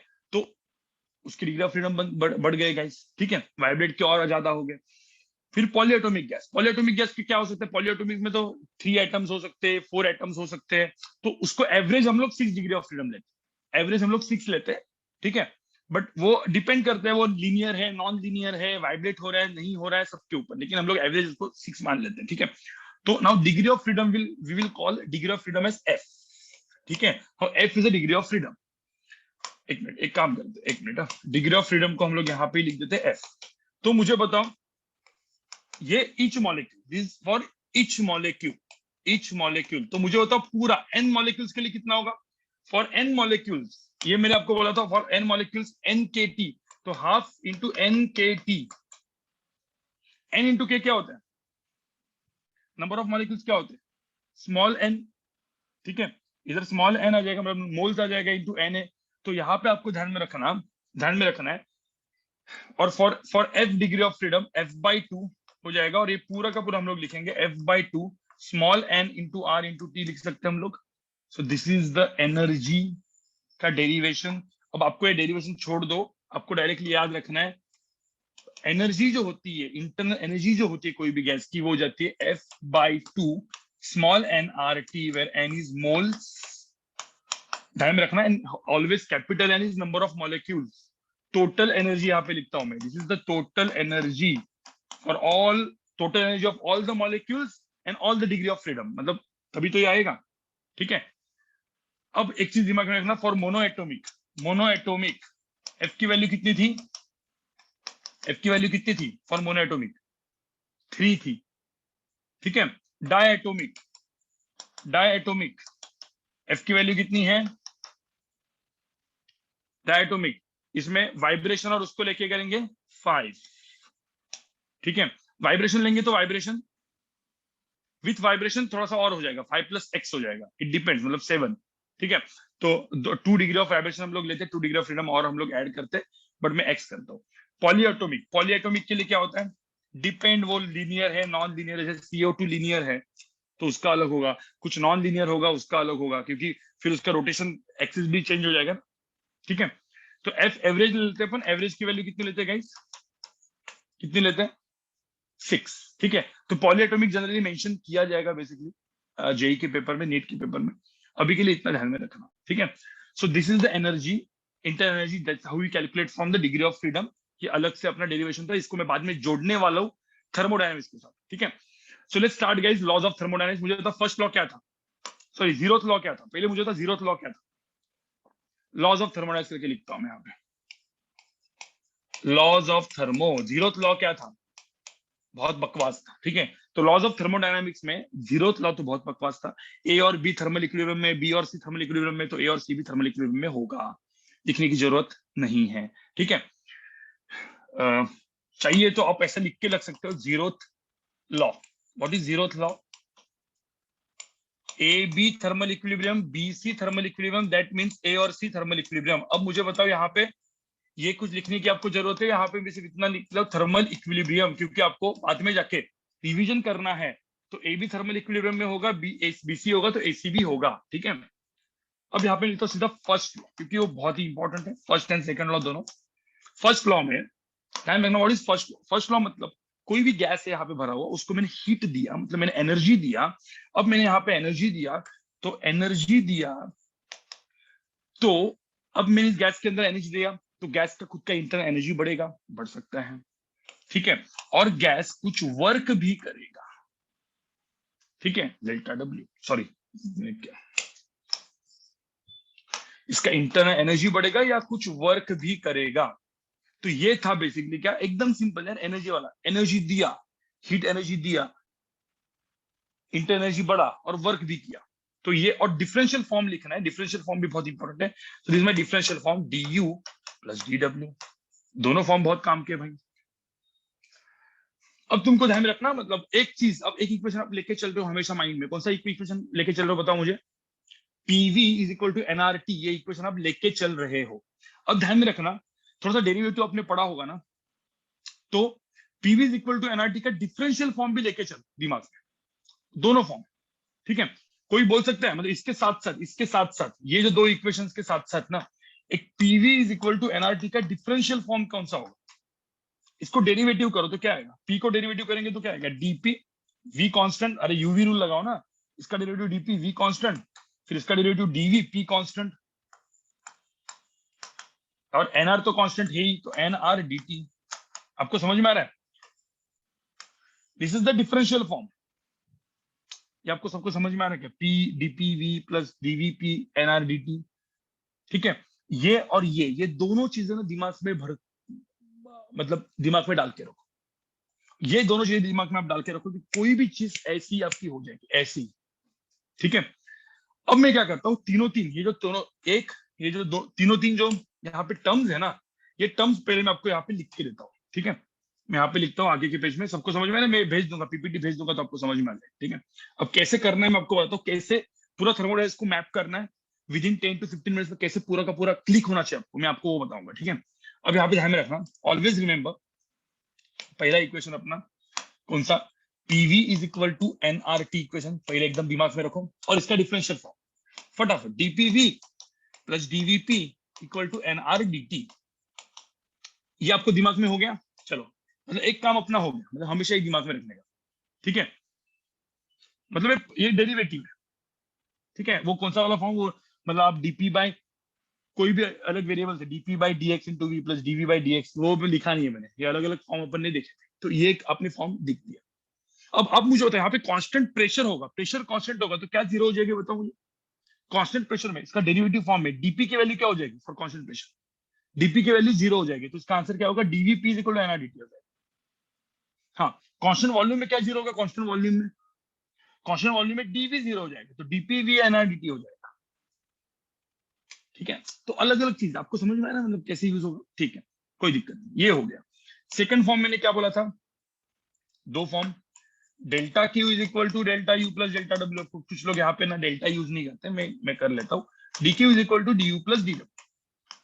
अब इस केस में जो मैं बोल रहा हूँ सिर्फ इतना दिमाग में रखो, हर एक का अपना अपना टर्म्स का, तो डी क्यू की वैल्यू होती है गाइस, आपको पता है हम लोग जो पढ़ते थे एम एस डेल्टा टी, ठीक है। तो M S delta T, M mass होता है, एस स्पेसिफिक हीट होता है। अब एम के जगह मैंने मोलार, देखो एम के जगह मैंने मोल्स कर लिया, मैं आपको जस्ट यहाँ पे जस्ट बता रहा हूँ, एम एस डेल्टा टी है ना यहाँ पे, ठीक है, ये था ना, अभी तो पढ़ा था अपन ने एम एस डेल्टा टी। अब मैंने क्या किया, इसको मॉलिक्यूलर वेट से डिवाइड और मल्टीप्लाई कर दिया, ठीक है। ये am not is molecular weight, तो मुझे तो मास इंटू मॉलिक्यूलर, मास अपन मॉलिक्यूलर वेट क्या होता है, मोल्स होता है, मोल्स। तो मेरा जो डीक्यू बन गया गाइस, डीक्यू बन गया मेरा, देखो यहाँ पे मैं दो जो कर रहा हूँ, ये जो हो गया ये हमारा मोल्स हो गया, और molecular weight into specific capacity जो हम लोग सॉलिड्स में यूज करते हैं, सॉलिड लिक्विड इसमें कैलोरीमेट्री में, वो सी हो गया यहाँ पे, और ये हो जाएगा डीटी। तो अब मेरे को एक ये फॉर्म आपको बहुत ही काम का फॉर्म है, DQ is equal to N C DT, where N is mole, C is molar heat capacity, इसको हम लोग बोलते हैं स्पेसिफिक हीट कैपेसिटी, यहाँ पे molar heat, C is called molar heat capacity, ठीक है। अब ये एक फॉर्म आपके दिमाग में रखना है, तो डी क्यू तो हो ही गया। डी यू क्या याद रखना है? डी यू, डी यू क्या याद रखते हैं? अभी तो पढ़ा भाई यहाँ पे, डी यू क्या पढ़ा मैंने? U is F by two N R T, तो डी यू क्या होगा अभी के लिए, for time being, F by two N R D T. तो तुमको डी यू भी पता है कैसे लिखना होता है, तो डी क्यू ये टर्म तुमको पता है, ये भी टर्म तुमको पता है। और डी डब्ल्यू तो भाई बचपन से पढ़ा है अपन ने। डी डब्ल्यू होता है, कोई बोलेगा सर इधर ए फोर्स इंटू डिस्प्लेसमेंट होता है, लेकिन मैंने आपको क्या बोला, इसको अपॉन एरिया कर दो, ठीक है। तो फोर्स को अपन मैंने क्या किया, अपॉन एरिया कर दिया, इंटू एरिया कर दिया, तो ये जो चीज हो जाएगी ये वॉल्यूम हो जाएगी, ये प्रेशर हो जाएगा। तो अपने गैस के केस में, मतलब थर्मोडायनामिक्स के केस में, डी डब्ल्यू को हम लोग क्या लिखना चालू करेंगे भाई, डी डब्ल्यू को force upon area is pressure, और इसको हम लोग बोलेंगे वॉल्यूम। तो डी डब्ल्यू को भी लिख देंगे पीडीवी। अब ध्यान में रखना, इन सबका डेल्टा क्यू निकालना है तो क्या करना पड़ता है गाइस, इंटीग्रेशन। समझ में आ रहा है क्या? इन सबका मुझे डेल्टा क्यू करना है, तो डेल्टा क्यू कैसे मिलेगा, जैसे डी डब्ल्यू का डब्ल्यू मिलना है मुझे, इंटीग्रेशन करो भाई, ठीक है। लेकिन ये जो मैंने आपको बताया यहाँ पे, ये जानना आपका बहुत जरूरी है। तो डी क्यू को हमेशा ध्यान में रखना, हम लिखेंगे एनसीडीटी, ठीक है। डी यू को हम लिखेंगे क्या, एफ बाई टू एनआरडीटी, और डी डब्ल्यू को हम लोग लिखेंगे गाइस पीडी। सबको समझ में आ रहा है गाइस? किसी ने बोला इसको इंटीग्रेशन करना है, तो मैं जब इसको इंटीग्रेशन करूंगा ऐसे, तो ये हो जाएगा डेल्टा क्यू, इसको इंटीग्रेशन करूंगा तो ये हो जाएगा डेल्टा यू। अब इसमें F by two NR constant है, तो directly F by two NR delta T लिख देंगे। इसमें एनसी कॉन्स्टेंट है तो एनसी डेल्टा टी लिख देंगे। इसको delta V, integration of P delta करूंगा तो वर्क मिल जाएगा यहाँ पे। सबको समझ में आ रहा है? ये पूरा का पूरा चीज समझ में आ रहा है? अब गाइस हम लोग बोलेंगे टाइप्स ऑफ प्रोसेस, ठीक है, कौन से टाइप के प्रोसेसेस है, ठीक है। तो यहाँ पे हम लोग लिखेंगे जो थर्मोडायनेमिक्स प्रोसेसेस थे, the types of thermo process. Types of thermo process, कौन से टाइप के थर्मोडायनेमिक्स प्रोसेस होते हैं? तो कौन से होते हैं गाइस? एक होता है पॉलीट्रॉपिक, और दूसरा क्या होता है, नॉन पॉलीट्रॉपिक। ये सबसे मेन चीज है। एक होते हैं पॉलीट्रॉपिक प्रोसेस और दूसरी होती है non polytropic. Now what is polytropic process? Polytropic process जहां पे जो हीट कैपेसिटी है ना, सीसी, देखो ना इंटीग्रेशन में आप देखोगे ना, यहाँ पे सी की वैल्यू कांस्टेंट होती है, और यहाँ पे सी क्या होता है, वेरिएबल होता है। वेरिएबल मतलब क्या, it changes with pressure volume temperature, ठीक है। तो सी वेरिएबल हो गया, तो ध्यान में रखना डेल्टा क्यू करने के लिए हमको integration of N C D T करना पड़ेगा। This integration is must here. यहाँ पे डेल्टा क्यू करने के लिए मैं जब integration of N C delta T करूंगा, सी कांस्टेंट है, सब कांस्टेंट है, तो डेल्टा टू की वैल्यू हम लोग सीधा क्या लिख सकेंगे, एन सी डेल्टा टी लिख देंगे गाइस। ये सबको समझ में आया? क्योंकि यहाँ पे सी क्या है, कांस्टेंट है। तो जो भी हम पॉलीट्रॉपिक प्रोसेस हम लोग पढ़ते हैं, कौन से पॉलीट्रॉपिक हम लोग जो जनरली हम लोग पढ़ते हैं गाइस, 4 टाइप के पॉलीट्रॉपिक प्रोसेस याद करो। तो थोड़ा सा हम लोग आगे बढ़ते पॉलीट्रॉपिक प्रोसेसेस में। सो पॉलीट्रॉपिक प्रोसेसेस जो होती है, कौन सी होती है पॉलीट्रॉपिक प्रोसेसेस, ठीक है। सबसे पहले कौन सी होती है गाइस, आइसोबारिक प्रोसेस। अब इन आइसोबारिक प्रोसेस क्या कांस्टेंट होता है गाइस, प्रेशर कांस्टेंट होता है, प्रेशर कांस्टेंट होता है, P constant. Isobaric process pressure constant. अब मुझे तो प्रेशर कांस्टेंट है, ठीक है, प्रेशर कांस्टेंट है। मैं काम करता हूं, अलग अलग प्रोसेस को यहाँ पे एक साथ नहीं लिखता मैं। सबको पता है भाई 4 टाइप की प्रोसेस होती है, आइसोबारिक, आइसोकोरिक, आइसोथर्मल, एडियाबैटिक। तो एक पेज में लिख के जाता हूँ, ठीक है। अब ध्यान में रखना, प्रेशर कांस्टेंट होता है, और मैं सपोज इसका पीवी ग्राफ बनाया, ठीक है।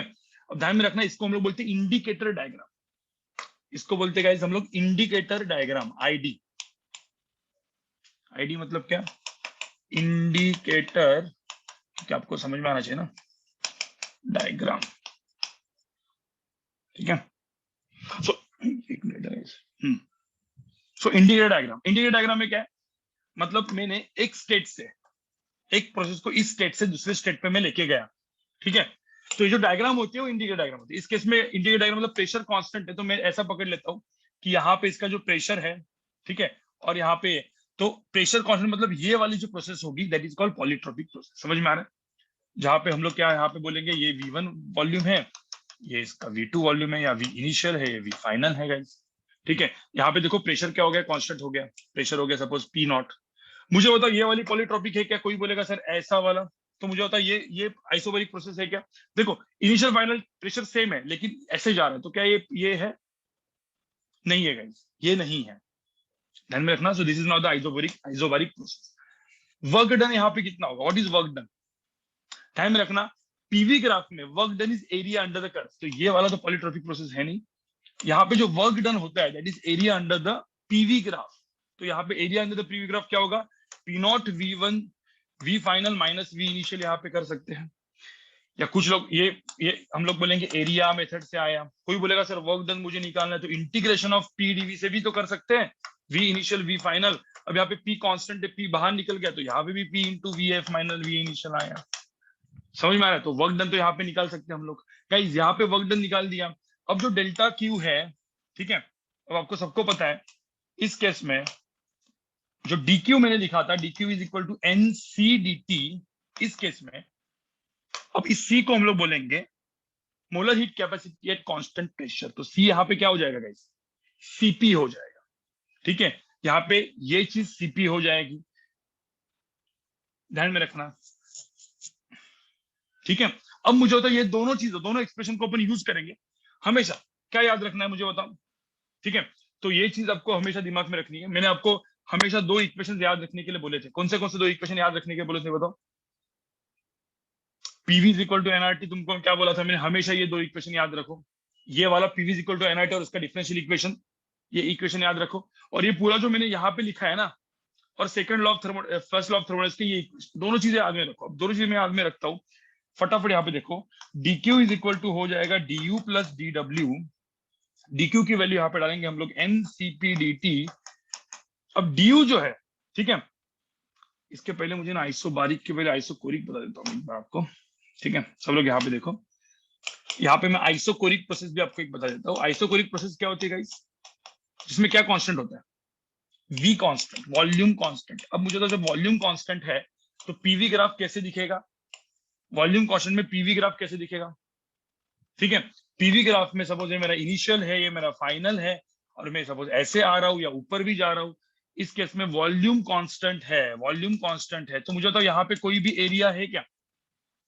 तो एरिया 0 है, तो यहाँ पे वर्क डन डेल्टा डब्ल्यू की वैल्यू कितनी है? 0 है। ठीक है, वर्क डन 0 है।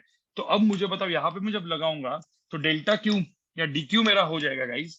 सो माई D Q will become an CV D T guys, बराबर ना। अब इसको सीवी को हम लोग बोलते हैं कांस्टेंट वॉल्यूम पे।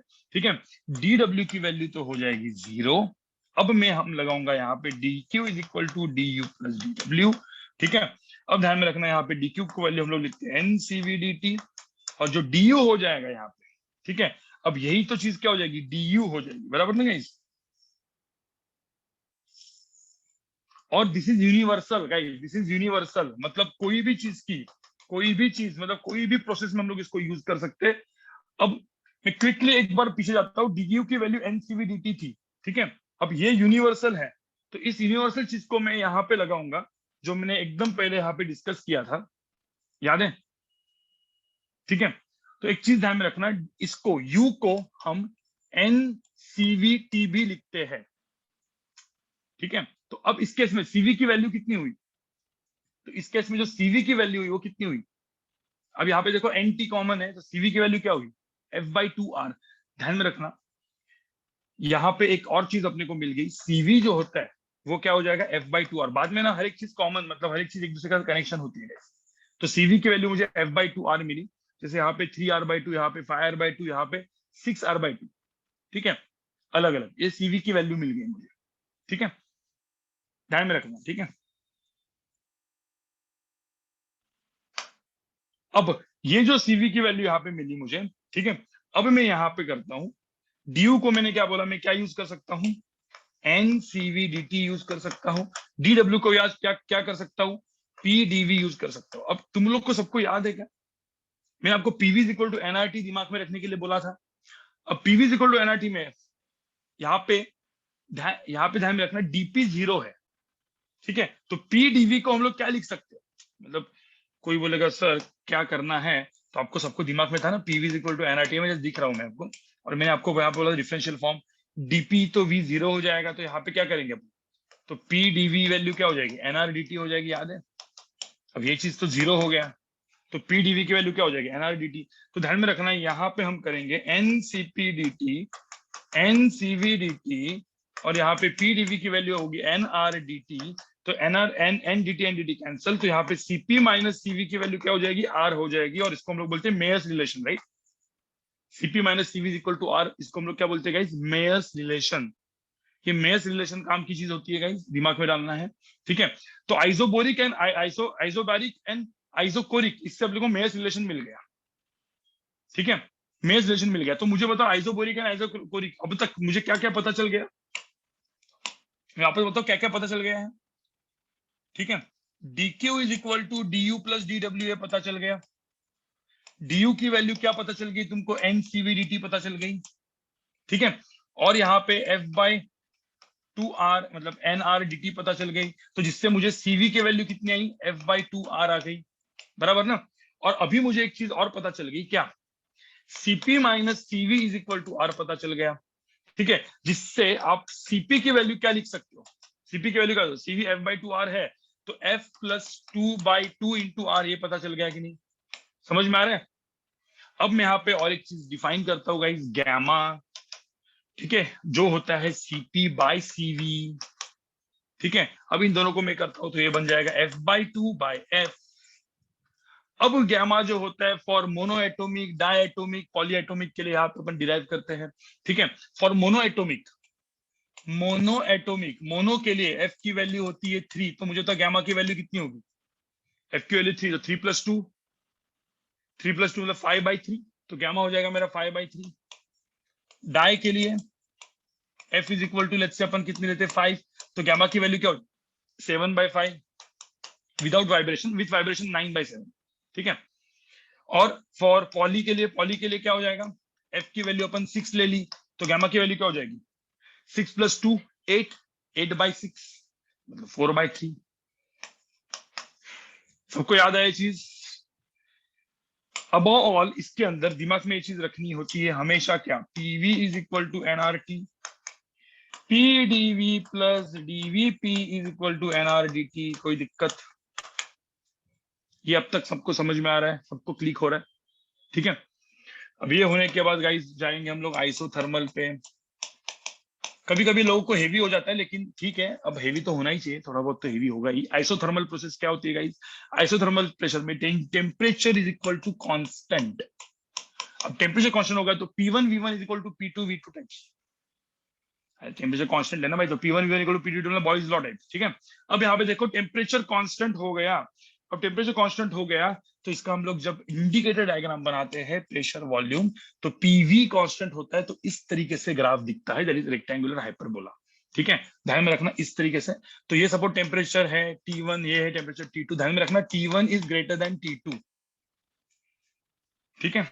और एरिया अंडर द कर्व अभी ऐसे करके हम लोग नहीं कर सकते, इंटीग्रेशन यूज करना पड़ेगा। So work done is nothing but integration of P DV, V initial से लेके वी फाइनल, और पी डीवी को हम लोग क्या लिखते हैं गाइस, ठीक है।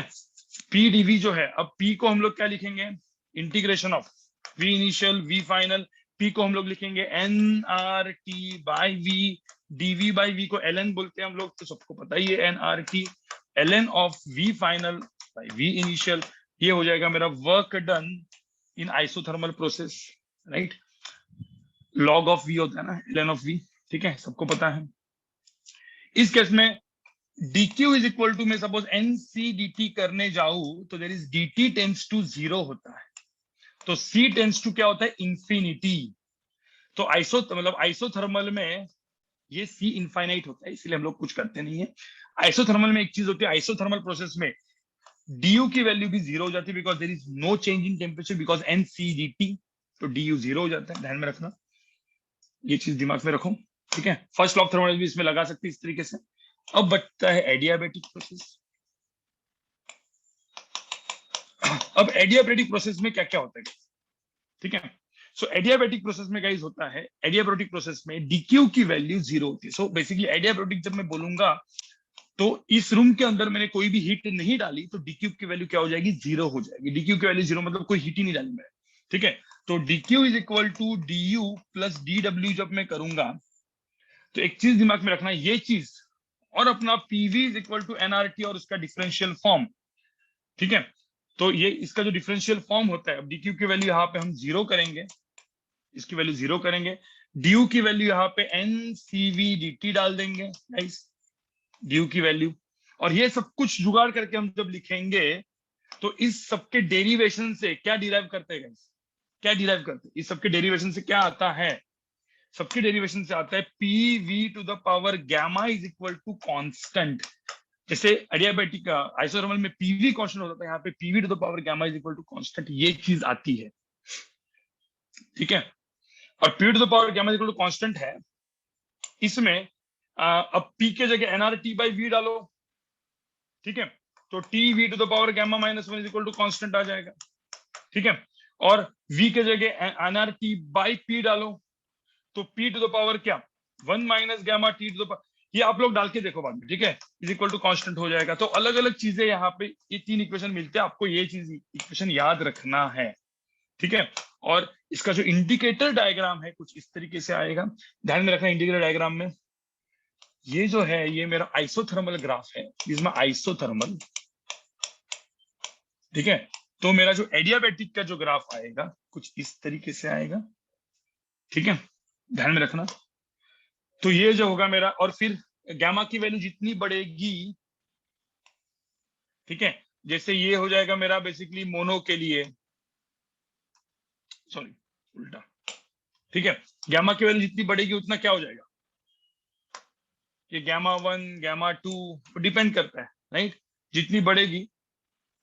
तो यहाँ पे कौन सा बढ़ा है, गैमा 1 है gamma 2, gamma 2 is greater than gamma 1, ठीक है, इस तरीके से होगा। कोई बोलेगा सर ये ग्राफ में ऐसा क्यों होता है, तो आपको पता है ना, ये प्रेशर वॉल्यूम का डायग्राम है, तो आपको हमेशा देखो ग्राफ का स्लोप कैसे डिसाइड करते हैं, तो आपको सबको याद है DP by DV is the slope, अरे DY derivative DP by DV is the slope.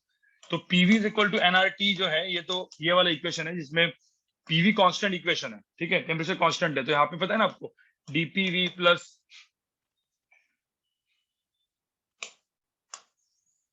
PV is equal to constant, इसके लिए है, याद है आपको। तो DPV plus DVP is equal to 0 हो जाएगा, तो इससे अपने को डीपी बाई डीवी की वैल्यू क्या हो जाएगी, माइनस पी बाई वी हो जाएगी, बराबर गाइस। और वही सेम चीज PV to the power gamma is equal to constant होता है, तो आपको याद है डीपी बाई, यहाँ पे अपन डिफरेंशिएट करते हैं, तो डीपी बाई डीवी की वैल्यू क्या हो जाएगी, minus gamma P by V हो जाएगी, याद है। इसको डिफरेंशिएट करो और सब कुछ लिखो, तो मुझे पता है इसका जो डेरिवेटिव होता है, मतलब इसका हम लोग, ये जो स्लोप ऑफ टेंजेंट, तो दिस इज द स्लोप, ये स्लोप है, तो इसीलिए ध्यान में रखना ये थोड़ा सा स्टीपर होता है, ठीक है। आइसोथर्मल का मतलब एडियाबैटिक का जो ग्राफ होता है उसका स्लोप थोड़ा सा स्टीपर होता है, राइट। इस तरीके से एडियाबैटिक प्रोसेस हो गई। किसी को याद है वर्क डन क्या होता है इसमें, ये तो आपको याद रखना ही है। Work done in adiabatic process P initial V initial minus P final V final divide by क्या, गैमा माइनस 1, ये होता है गाइस वर्क डन। और कोई बोलता है सर ये निकालने के कुछ कुछ तरीके भी होते हैं, पता है, कुछ लोग पता है वर्क डन का एक फॉर्मूला, ये अपने बहुत इंपॉर्टेंट वाला फॉर्मूला, मतलब ये दोनों में जो लिखा है ना ये बहुत इंपॉर्टेंट है। कभी कभी वर्क डन निकालने के लिए, work done is nothing but minus of change in potential energy, देखो ना डीक्यू की वैल्यू 0 है, तो work done nothing but minus of change in potential energy, मतलब एनसीवीडीटी, ये भी आंसर होता है कभी कभी। तो वर्क डन के दो चीजें होती है, तो इधर से अपन ने वर्क डन निकालने गया ना, it is minus of change in potential energy, it is minus of change in potential energy मतलब क्या, माइनस एनसीवी डेल्टा टी, आपको समझ में आ रहा है। तो कभी कभी ये भी डायरेक्टली वर्क का एक फॉर्मूला हो जाता है, तो ये दो फॉर्मूला आपके दिमाग में होने चाहिए, ठीक है गाइस, फॉर एडियाबैटिक प्रोसेस के लिए। और गाइस ध्यान में रखना नॉर्मल पॉलीट्रॉपिक प्रोसेस का भी तो यही है, PV to the power X is equal to constant, gamma के जगह एक्स डाल दो, तो बाकी सब कुछ सेम उसके लिए वैलिड होगा कि नहीं, स्लोप के लिए भी सेम ही वैलिड होगा, वर्क डन के लिए भी गामा के जगह एक्स आ जाएगा, और क्या है। तो अलग polytropic process, any general polytropic process which is not this four topic process, तो सेम ही होगा, कुछ अलग नहीं होगा गाइस, ठीक है। तो उसमें आपको टेंशन बिल्कुल नहीं लेना है। इतना सबको समझ में आया। अब ये होने के बाद इधर आर टाइप्स ऑफ इंजिन, कौन से इंजिन होते हैं। अब यहाँ पे देखो सेकंड लॉ ऑफ थर्मोडायनामिक्स। अब second law of thermodynamics, second law of thermo में एक चीज दिमाग में आपको रखनी है। सेकंड लॉ ऑफ थर्मोडायनामिक्स में there are two important word. एक होता है क्वाजीस्टैटिक प्रोसेस, एक होता है क्वाजीस्टैटिक प्रोसेस, एक वर्ड होता है, और सेकंड होता है रिवर्सिबल। ठीक है, so now what is quasistatic and what is reversible. Quasistatic process मतलब क्या, very slow process, very slow process is called quasistatic process. मतलब ये प्रोसेस बहुत ही स्लो होनी चाहिए। और ध्यान में रखना, हम लोग जो भी पढ़ते हैं सारी प्रोसेस रिवर्सिबल होनी चाहिए तो ही, मतलब रिवर्सिबल मतलब क्या, मैं कोई भी डायग्राम में, मतलब एक state, pressure volume diagram, interior diagram, मैं वन स्टेट से एक दूसरे स्टेट पे जा रहा हूँ, तो जब मैं जा रहा हूँ वन स्टेट टू पे, स्टेट पे, तो मैं इसी स्टेट से वापस आ सकता हूँ। ठीक है, आ सकता हूं, तो उसको हम लोग बोलते हैं रिवर्सिबल प्रोसेस। तो ध्यान में रखना, फॉर रिवर्सिबल प्रोसेस होने के लिए प्रोसेस शुड बी क्वाजीस्टैटिक। और क्वाजीस्टैटिक का मतलब मैं आपको पहले भी बोला है गाइस, सडनली कोई चीज चेंज होती है, जैसे कि सपोज यहाँ पे कुछ चीज है, राइट, यहाँ पे गैस है, अब सडनली ये पिस्टन ऊपर चला गया, ठीक है, ऐसे, तो यहाँ पे क्या चीज हो गया, वैक्यूम हो गया यहाँ पे, और ये सब डिफ्यूज होगा। तो उस पर्टिकुलर टाइम पे, उस पर्टिकुलर टाइम पे यहाँ का जो गैस की डेंसिटी है और यहाँ की डेंसिटी अलग अलग हो जाएगी। तो PV equal to NRT equation लगेगा ही नहीं, क्योंकि फिर आइडियल गैस इक्वेशन नहीं होगा ना, डेंसिटी सब जगह यूनिफॉर्म होना चाहिए। तो पीवी इक्वल टू एनआरटी नहीं लगेगा तो कुछ भी अपन डिफाइन ही नहीं कर सकते। तो ध्यान में रखना कि धीरे धीरे, मतलब हर each and every step, the step, the process equilibrium में, मतलब क्या है कि ये सब कुछ चीजें नहीं होगी, मतलब ऐसा पकड़ low density uniform through out the time. तो इसलिए इस प्रोसेस को हम लोग बोलते हैं क्वाजीस्टैटिक, और क्वाजीस्टैटिक होगा तो ही ये प्रोसेस रिवर्सिबल हो सकता है। Second law of thermodynamics, second law of thermodynamics के एक्चुअली दो वर्जन है, ठीक है। आपने ये दो वर्जन में आपको बताता हूँ मैं, एक होता है हीट इंजन और दूसरा होता है रेफ्रिजरेशन। ठीक है, तो यहाँ पे देखो सेकंड लॉ ऑफ थर्मोडायनामिक्स में दो चीजें हम लोग जनरली पढ़ते हैं सेकंड लॉ ऑफ थर्मो में। ठीक है, कौन सी, एक होती है हीट इंजन, हीट इंजन, और दूसरा क्या होता है, रेफ्रिजरेटर। एक होता है रेफ्रिजरेटर, दूसरा होता है हीट इंजन। अब हीट इंजन का काम क्या है, रेफ्रिजरेटर का काम क्या है, what is heat engine. Heat engine का मतलब क्या होता है, इस हीट इंजन में एक ध्यान में रखना, यहाँ पे होता है एक सोर्स, ये होता है इंजन, उसको बोलते हैं मतलब हीट इंजन, हीट इंजन मतलब HE। ठीक है, और यहाँ पे होता है सिंक। तो सोर्स का टेम्परेचर होता है लेट्स से T1, इसका टेम्परेचर होता है T2। तो सोर्स से मतलब सोर्स मतलब फ्यूल व्यूल, जो फ्यूल अपन पता है ना, गाड़ी में फ्यूल बर्न होता है, उस हीट जनरेट होती है। तो ये बेसिकली यहां से एनर्जी आया, ठीक है, तो एनर्जी यहां से आया, हीट यहां से आया। तो बेसिकली क्या है, ये पूरा का पूरा हीट जनरेट हुआ, वो हीट जो एनर्जी डेवलप हुआ वो पूरा का पूरा सपोज वर्क में कन्वर्ट कर पाया मैं। तो हीट सपोज ये वर्क हो पाया, मतलब अपनी गाड़ी चलने लगी, तो पूरा का पूरा Q1 और हीट मतलब वर्क में कन्वर्ट हो गया, तो अपन खुश। इसको हम लोग क्या बोलते हैं, 100% इफिशिएंट इंजन। लेकिन 100% इफिशिएंट इंजन कभी होता नहीं है, कुछ ना कुछ हीट क्या होगी, रिलीज हो जाएगी।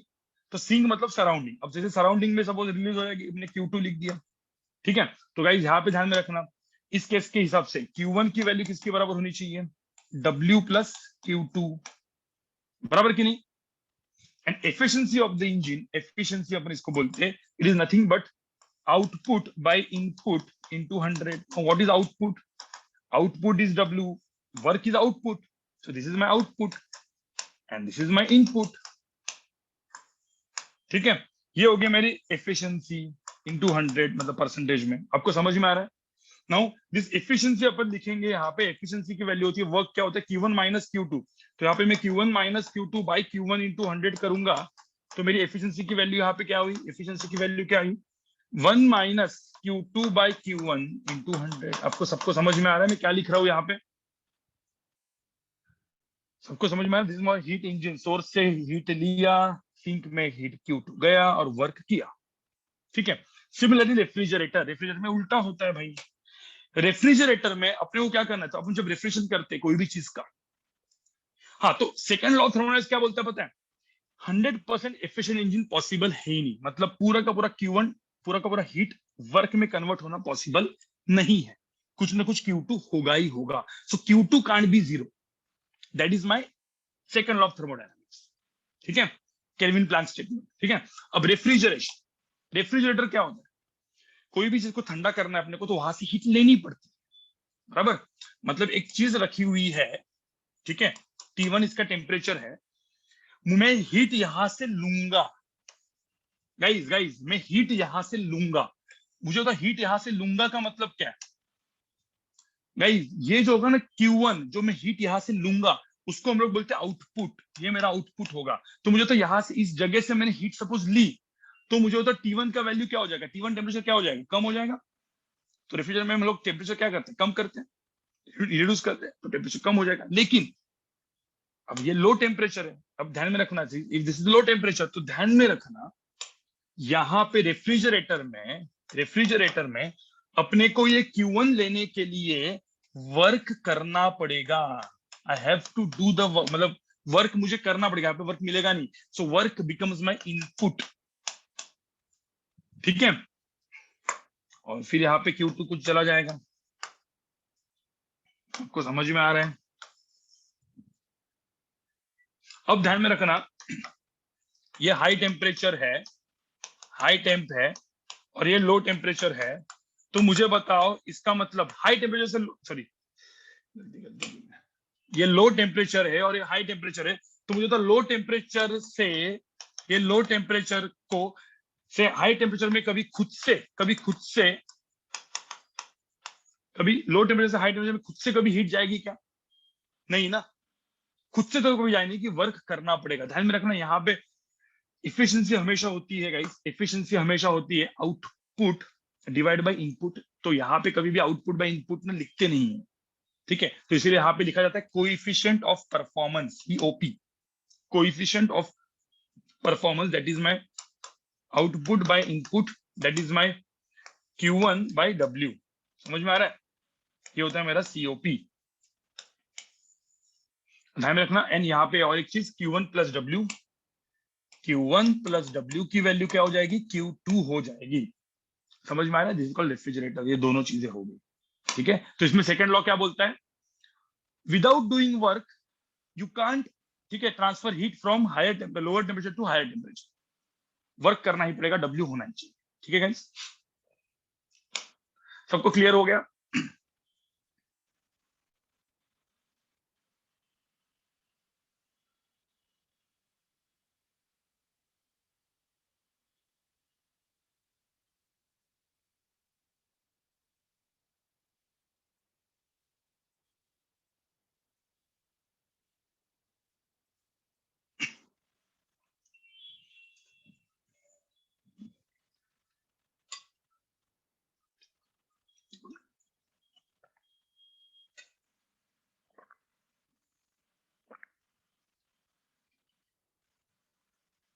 ठीक है गाइस, तो अब यहाँ पे देखो, आगे बढ़ते हैं।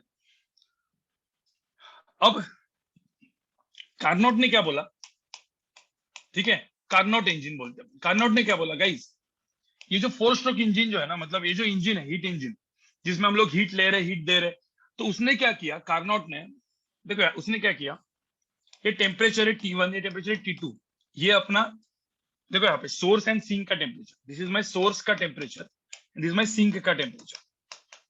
तो उसने क्या किया, पहले मतलब एक इधर से निकल रहा है 4 स्ट्रोक इंजन, तो पहले क्या किया, उसने आइसोथर्मली एक्सपांड किया, देखा, ये प्रेशर एंड वॉल्यूम है। तो कार्नोट ने क्या किया, पहले आइसोथर्मली चीजों को एक्सपांड किया, आइसोथर्मली, ठीक है, टेम्परेचर वही रहा, तो 2 पे पहुंचा। फिर उसने क्या किया, यहां से एडियाबेटिकली एक्सपांड किया। अब यहाँ पे देखो, यहाँ पे क्या किया, एडियाबेटिकली एक्सपांड किया, देखो एक्सपांड ही हो रहा है अब तक, ठीक है। मैं A से गया B पे, B से गया C पे, फिर उसके बाद आइसोथर्मली वापस उसने कॉन्ट्रैक्ट किया, कॉन्ट्रैक्शन हो गया, ठीक है, और फिर वापस एडियाबेटिकली उसने कॉन्ट्रैक्ट किया। तो ये जब होता है गाइस, ठीक है, तो 4 स्ट्रोक, इसलिए 4 स्ट्रोक इंजन बोलते हैं। सपोज आइसोथर्मल एडियाबेटिक इस तरीके से एक्सपांशन एंड कॉन्ट्रैक्शन सपोज अपन ने किया, ठीक है, तो गाइस उसने बोला जो एफिशिएंसी होती है, जो एफिशिएंसी अपन ने यहाँ पे लिखी है, कितनी है, 1 minus Q2 by Q1 into 100 है। ये इफिशिएंसी मैक्सिमम हो जाएगी, ये मैक्सिमम हो जाएगी इस वे में। और आप देखोगे, यहाँ पे आप देखोगे, यहाँ पे Q1 एनर्जी अंदर घुसती है, एडियाबेटिक है, ठीक है, ये एडियाबेटिक प्रोसेस है, तो यहाँ पे कोई भी एनर्जी नहीं होगी। यहाँ पे Q2 एनर्जी बाहर निकलती है, ठीक है, तो उसने क्या बोला, एकदम सिंपल सी बात। अब यहाँ पे आप कैलकुलेट करोगे ना, तो Q1 बाई Q2 की जो वैल्यू है, ठीक है, वो बन जाएगी T1 बाई T2। अब एक मतलब इसका डेरिवेशन में ऑलरेडी दिया हुआ है, ये हो जाती है, तो मेरी जो मैक्सिमम एफिशिएंसी हो जाएगी that will be 1 minus T2 by T1 into 100। ये मेरी मैक्सिमम, इसको हम लोग बोलते हैं कार्नोट एफिशिएंसी। आपको इतना याद रखना है क्योंकि इससे आपके क्वेश्चन सॉल्व हो जाएंगे। ठीक है गाइस, इस तरीके से मैंने पूरा का पूरा आपका लॉज ऑफ थर्मोडायनेमिक्स क्या कर दिया, रिवाइज कर दिया है। ठीक है, अब एक छोटा सा चीज है, फटाफट यहाँ पे देख लो, हीट ट्रांसफर का।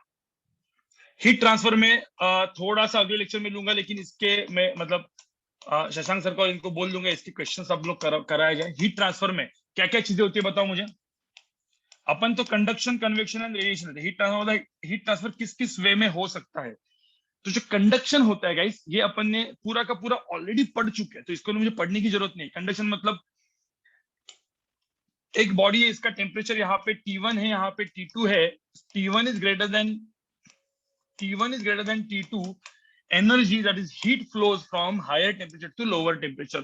अब ये सेम टू सेम हम पोटेंशियल की जैसे लेते हैं, V1 V2 रेजिस्टेंस है, ठीक है, तो यहाँ पे जो करंट आएगा that is what, V1 minus V2 divide by resistance. ठीक है, ये हो जाएगा मेरा करंट। ठीक है, और रेजिस्टेंस जो होता है दैट इज 1 बाय कंडक्टिविटी। ठीक है, सो रेजिस्टिविटी मतलब 1 बाय कंडक्टिविटी। कंडक्टिविटी को ऐसा लिखते हैं L डिवाइड बाय A, ऐसा लिखते हैं कि नहीं। अब सेम टू सेम यहाँ पे भी हर एक चीज सेम हो जाएगी। इस पूरे मटेरियल को हम लोग बोलते हैं गाइस थर्मल रेजिस्टेंस। इसको हम लोग बोला जाता है थर्मल रेजिस्टेंस। ये टेम्परेचर हो गया सपोज T1, ये टेम्परेचर हो गया T2, और जो करंट है यहाँ पे बन जाएगा delta Q by delta T, that is my power, rate of flow of energy, delta Q by delta T, मतलब इसको पावर भी बोल सकते हैं क्योंकि एनर्जी फ्लो हो गई ना, एनर्जी पर यूनिट टाइम। वो हो जाएगा मेरा temperature change, temperature T1 minus T2 divide by thermal resistance, and my thermal resistance की वैल्यू यहाँ पे मैं क्या लिखूंगा गाइस, या जैसे यहाँ पे मैंने लिखा है 1 बाय कंडक्टिविटी, तो 1 बाय यहाँ पे K करके आता है, इसको हम लोग बोलते हैं thermal conductivity, L upon A। अब तुम याद करो यार, आपको पता है सीरीज पैरेलल वाला सब कुछ चीज फंडा, R1 R2, बस रेजिस्टेंस सेम टू सेम यहाँ पे हर एक चीज इसके लिए हो जाएगी। तो कंडक्शन के लिए ना हमेशा हर एक चीज सेम हो जाती है, मतलब बेसिकली मैंने ऐसा कोई, मैं एक जस्ट छोटा सा आपको चीज बता रहा हूँ, एक ही क्वेश्चन, ज्यादा नहीं, ठीक है, क्योंकि ये क्वेश्चंस मतलब आप लोग जब क्वेश्चंस करोगे थोड़ा सा आप इसको वो कर लेना। ठीक है, यहाँ पे मैंने T1 टेम्परेचर बोला, यहाँ पे मैंने T2 बोला, यहाँ पे मैंने T3 बोला, यहाँ पे मैंने सपोज एक टेम्परेचर बोला T। तो मैं ऐसा बोल सकता हूँ कि यहाँ पे जो करंट आएगा I1 should be equal to क्या हो जाएगा, I2 प्लस I3। ये समझ में आया क्या सबको। तो जो करंट आएगा I1 मतलब क्या, I1 मतलब करंट, तो I1 should be equal to I2 plus I3, बराबर ना। तो यहाँ पे क्या हो जाएगा basically, temperature T1 minus T divide by thermal resistance R1, ये थर्मल रेजिस्टेंस है, this is thermal resistance, is equal to क्या हो जाएगा, I2 क्या हो जाएगा, T minus T2 divide by thermal resistance R2, और T minus T3 divide by thermal resistance R3। इससे एक्चुअली T की वैल्यू मिल जाएगी। तो इस तरीके से क्वेश्चंस हम लोग कर सकते हैं, ये मैंने किया हुआ था कंडक्शन में। और इलेक्ट्रिसिटी अपना हुआ है तो कंडक्शन में ज्यादा डिस्कस करके फायदा भी नहीं है, राइट गाइस। हीट ट्रांसफर के आप अलग अलग चीजें कर सकते हो, मतलब एक जगह से दूसरी जगह पे हीट ट्रांसफर हो गई तो आइस मेल्ट हो जाएगा, तो अपने अलग अलग फंडे अपन यूज कर सकते हैं, मतलब कैलोरीमेट्री भी इसमें लाया जा सकता है वगैरह सब कुछ। ठीक है, अच्छे अच्छे क्वेश्चन करोगे, थोड़ा सा प्रैक्टिस कर लो तो समझ में आ जाएगा। तो ये हो जाएगा कंडक्शन। और डायरेक्ट होता है रेडिएशन। सबको याद है क्या रेडिएशन में किसने किसने काम किया है, रेडिएशन में कौन से कितने किसने काम किया गाइस। एक तो काम किया स्टीफन ने, एक काम किया बेसिकली न्यूटन ने और किरचॉफ ने। ठीक है, तो एक चीज दिमाग में रखना, रेडिएशन में एक तो होता है गाइस ई को हम लोग क्या बोलते हैं, इमिसिविटी, क्योंकि आपको रिवीजन के नोट्स बनाने हैं। और ए को हम लोग क्या बोलते हैं, absorption power. What is emissivity, for general bodies emissivity is equal to absorptive power, right. What is emissivity, energy emitted, guys ध्यान में रखना, व्हाट इज इमिसिविटी, एमिसिविटी बोलेंगे क्या बोलेंगे, एनर्जी एमिटेड बाय एमिटेड, ठीक है, by any body divide by energy emitted by black body. और ध्यान में रखना फॉर ब्लैक बॉडी एमिसिविटी की वैल्यू कितनी होती है, ई की वैल्यू कितनी होती है फॉर ब्लैक बॉडी 1, ई की वैल्यू 1। ध्यान में रखना एमिसिविटी ब्लैक बॉडी के लिए। और एब्जॉर्प्शन पावर क्या होता है, energy absorb divide by energy incident. तो एब्जॉर्प्टिव पावर क्या होती है, जो आपको याद रखना है उतना ही, एनर्जी एब्जॉर्ब डिवाइड बाय, ठीक है,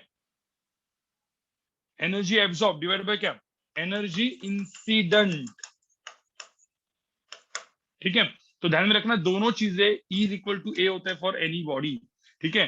फॉर ब्लैक बॉडी एक ऐसी चीज होती है कि जो दोनों चीजें E equal to A equal to 1 करता है। समझ में आ रहा है, मतलब कोई भी बॉडी जो होती है अपने सराउंडिंग में एनर्जी, देखो कोई भी बॉडी अपन ले, जैसे पेन है, ये एनर्जी एमिट भी करेगा और एनर्जी एब्जॉर्ब भी करेगा, ठीक है। अब स्टीफन ने क्या बोला, स्टीफन्स लॉ क्या था बताओ मुझे। स्टीफन्स लॉ ये था कि सपोज यहाँ पे ऐसा पकड़ लो, एक बॉडी है, इसका टेम्परेचर T1 है और सराउंडिंग का टेम्परेचर TS है। मुझे तो T1 is greater then TS, तो मुझे बताओ क्या करेगा ये जो बॉडी है, ये बॉडी एनर्जी क्या करने वाला है, बताओ मुझे एनर्जी क्या करने वाला है। T1 ग्रेटर देन TS है तो एनर्जी टेम्परेचर इसका क्या होता जाएगा, कम होता जाएगा और फाइनली TS हो जाएगा। तो कितना नेट एनर्जी उसने एमिट किया, तो कितना नेट एनर्जी एमिट किया, तो जो delta Q by delta T जो एनर्जी है ना, स्टीफन बोलता है इसने जो एनर्जी, इसको बोलते हम लोग पावर, तो जो एनर्जी उसने एमिट किया that is equal to E emissivity A कितना T1 to the power 4, T1 to the power 4 minus TH to the power 4। समझ में आ रहा है, मतलब T1 टू द पावर 4 इसने इतना एमिट किया, TH टू द पावर 4 उसने एब्जॉर्ब किया। और यहाँ पे E इज इक्वल टू ए होता है, सबको याद है कि नहीं है सब। This is power, net power emitted, ठीक है। दूसरा केस, ये T1 है, ये TS है। अब सेकंड केस में देखो यहाँ पे T1 ग्रेटर देन TS है, यहाँ पे TS ग्रेटर देन T1 है। तो मुझे बताओ यहाँ पे क्या होगा, नेट पावर क्या हो जाएगा, TS सराउंडिंग टेम्परेचर ज्यादा है इससे, तो नेट पावर क्या हो जाएगा गाइस, नेट पावर क्या हो जाएगा, एब्जॉर्ब। तो नेट पावर एब्जॉर्ब क्या हो जाएगा, E सिग्मा A, एब्जॉर्ब मतलब क्या, TS ज्यादा होगा, TS to the power 4 minus T1 to the power 4। ये था स्टीफन्स लॉ, काम के थे अपने को, यही दो क्वेश्चन ऐसे रख के आएंगे और कुछ नहीं आएगा, ठीक है। स्टीफन लॉ के बाद अपना होता है न्यूटन लॉज ऑफ कूलिंग। अब न्यूटन लॉ ऑफ कूलिंग क्या होता है, न्यूटन लॉ ऑफ कूलिंग क्या होता है गाइस, कोई बोल सकते हैं what is Newton law of cooling. Stefan को ही लेके भाई न्यूटन लॉ करते हैं। न्यूटन लॉ ऑफ कूलिंग मतलब क्या, एक टेम्परेचर है T1, ये टेम्परेचर है TS, ठीक है, या इसको टेम्परेचर T बोलते हैं, इसको TS बोलते हैं। तो कितना एनर्जी एमिट हो गया, तो हम लोग जनरली इसके वजह से कितना एनर्जी एमिट हो गया, E sigma A T to the power 4 minus TH to the power 4 वगैरह है, राइट। अब इन दोनों के अंदर मतलब न्यूटन ने क्या किया, थोड़ा सा अप्रोक्सीमेशन यूज किया, और by approximation it is not that greater, और मतलब जो सराउंडिंग जो टेम्परेचर उसका बढ़ रहा है, सराउंड टेम्परेचर उसका जो बढ़ रहा है, कम हो रहा है बेसिकली, वो टेम्परेचर ज्यादा बड़ा नहीं है। तो उसने क्या किया, जो dt बाई टी, dt मतलब चेंज इन टेम्परेचर जो हुआ, सब कुछ कांस्टेंट डिस्टेंस को सब कुछ पकड़ के ये चीज आ गई गाइस, ठीक है, T माइनस टी सराउंडिंग। ये एक एक्सप्रेशन यहां से आता है बाय अप्रोक्सीमेशन, उसका डेरिवेशन तो मैं नहीं दूंगा, लेकिन ये ध्यान में रखना। So this expression is called Newton law of cooling. मतलब क्या, सपोज बॉडी का एंड सराउंडिंग का टेम्परेचर में बहुत ज्यादा डिफरेंस है, the rate of fall of temperature increases, ठीक है। मतलब जैसे कि टेम्परेचर बॉडी का जैसे 20 डिग्री है और ये टेम्परेचर 200 डिग्री, तो इसमें 20 डिग्री अभी फटाफट मतलब 20 डिग्री है। अब मुझे तो यहाँ पे सपोज टेम्परेचर 10 डिग्री है और ये 200 डिग्री है, तो कौन जल्दी कम होगा टेम्परेचर, 20 डिग्री वाला टेम्परेचर जल्दी ड्रॉप होगा 10 डिग्री से, क्योंकि इन दोनों का जो देखो यहाँ पे, सॉरी 10 डिग्री एंड 200 डिग्री वाला सराउंडिंग और उसमें टेम्परेचर में बहुत ज्यादा डिफरेंस है, तो 10 डिग्री वाला जल्दी ड्रॉप होगा 20 डिग्री से, ठीक है। तो ये चीज ध्यान में रखना, ये बेसिकली उसने बोला किसने? न्यूटन ने। न्यूटन लॉज ऑफ कूलिंग के ऊपर का जो क्वेश्चन होता है गाइस, ठीक है, ये क्वेश्चन बेसिकली मतलब इसको हम लोग एक्चुअल में देखा जाए तो इसको इंटीग्रेशन से करना पड़ता है, ठीक है। कुछ लोग एवरेज मेथड से भी इस क्वेश्चन को करते हैं, लेकिन जब क्वेश्चन करेंगे तो मैं सर को बोलूंगा एक न्यूटन लॉज ऑफ कूलिंग का क्वेश्चन बनाया जाए, एक अपना स्टीफन लॉ वाला बनाया जाए, और एक कंडक्शन का बनाया, तो 3 क्वेश्चन इसके हो गए तो आपका हीट ट्रांसफर याद हो जाएगा। अब मैंने आपको थ्योरी आपको याद दिलवाया, ठीक है।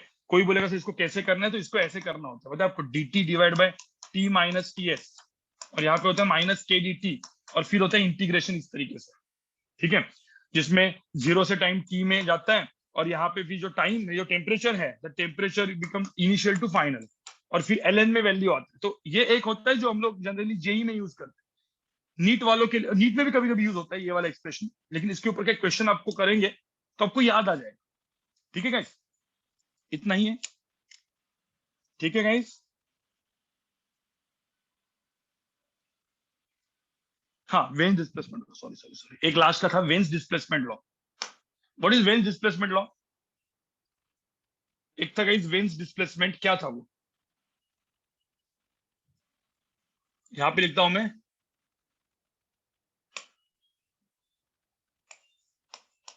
वेन्स डिस्प्लेसमेंट लॉ, जिसमें हम लोग बोलते थे lambda into T is equal to constant, and that is called Wien's constant. ये बी को हम लोग वेन्स कांस्टेंट बोलते थे, ठीक है। इसका मतलब क्या है, इस तरीके से मैं कुछ ग्राफ बना रहा हूं, ठीक है। ये एनर्जी मतलब ये इंटेंसिटी होती है और लैम्बडा होता है गाइस। तो आप देखोगे ये T3 है, ये T2 है, ये T1 है, यहाँ पे T3 greater than T2 greater than T1, और यहाँ पे अपन लैम्बडा 3 देखेंगे, लैम्बडा 2 देखेंगे, और लैम्बडा 1 देखेंगे। So lambda 1 greater than lambda 2 greater than lambda 3, इसका मतलब क्या है, लैम्बडा एन मतलब वेवलेंथ, मतलब बेसिकली ऐसा पकड़ लेते हैं हम लोग, कोई भी चीज आपको रेड कलर की दिख रही है, मतलब अपन हीट करते हैं ना बॉडी को, जब हीट करते बॉडी को तो एकदम लाल दिखता है, और विबग्योर स्पेक्ट्रम में आर की वेवलेंथ क्या होती है, रेड की वेवलेंथ क्या होती है, ज्यादा होती है कम होती है? विबग्योर में वायलेट एंड रेड, ये दोनों कलर को अपन ने देखा, तो रेड की वेवलेंथ क्या होती है गाइस, ज्यादा होती है। अब वेवलेंथ रेड की ज्यादा हो गई, ठीक है, तो टेम्परेचर क्या हो जाएगा, lambda and temperature inversely proportional, तो टेम्परेचर क्या हो जाएगा उसका, कम। तो कोई भी चीज आपको रेड दिख गई, मतलब अपन हीट करे कोई बॉडी को, जैसे पेन को मैं हीट करो, ये रेड दिख गया, तो ये रेड दिख गया और वायलेट दिख गया, तो रेड की वेवलेंथ ज्यादा है तो टेम्परेचर कम है, तो रेड का टेम्परेचर कभी कम होता है, और वही चीज आपको व्हाइटिश या थोड़ी सी वायलेट या ब्लूइश टाइप दिखी, तो उसकी वेवलेंथ कम होती है, तो इसका टेम्परेचर ज्यादा होता है, ठीक है। ये चीज आपको दिमाग में रखना है, राइट। तो ब्लू चीजें हीट करते हो, ब्लू चीजें ज्यादा हॉट होती है, रेड चीजें कम हॉट होती है, ठीक है। तो यही बेसिकली वेंस ने बोला। इसको पूरे को एक साथ देख लो, ये पूरा का पूरा हीट एंड थर्मल अपना खत्म हुआ है, कुछ चीजें बची होगी तो अच्छी बात, कोई मतलब कोई दिक्कत नहीं, आप कर लेना। इसके क्वेश्चन जो है, क्वेश्चन सॉल्विंग प्रॉपर तरीके से बैठना, उसका प्रैक्टिस एक पूरा हफ्ता आप हीट एंड थर्मल इसके ऊपर लगा देना अभी, ठीक है गाइस। चलो बाय गाइस, मिलते हैं।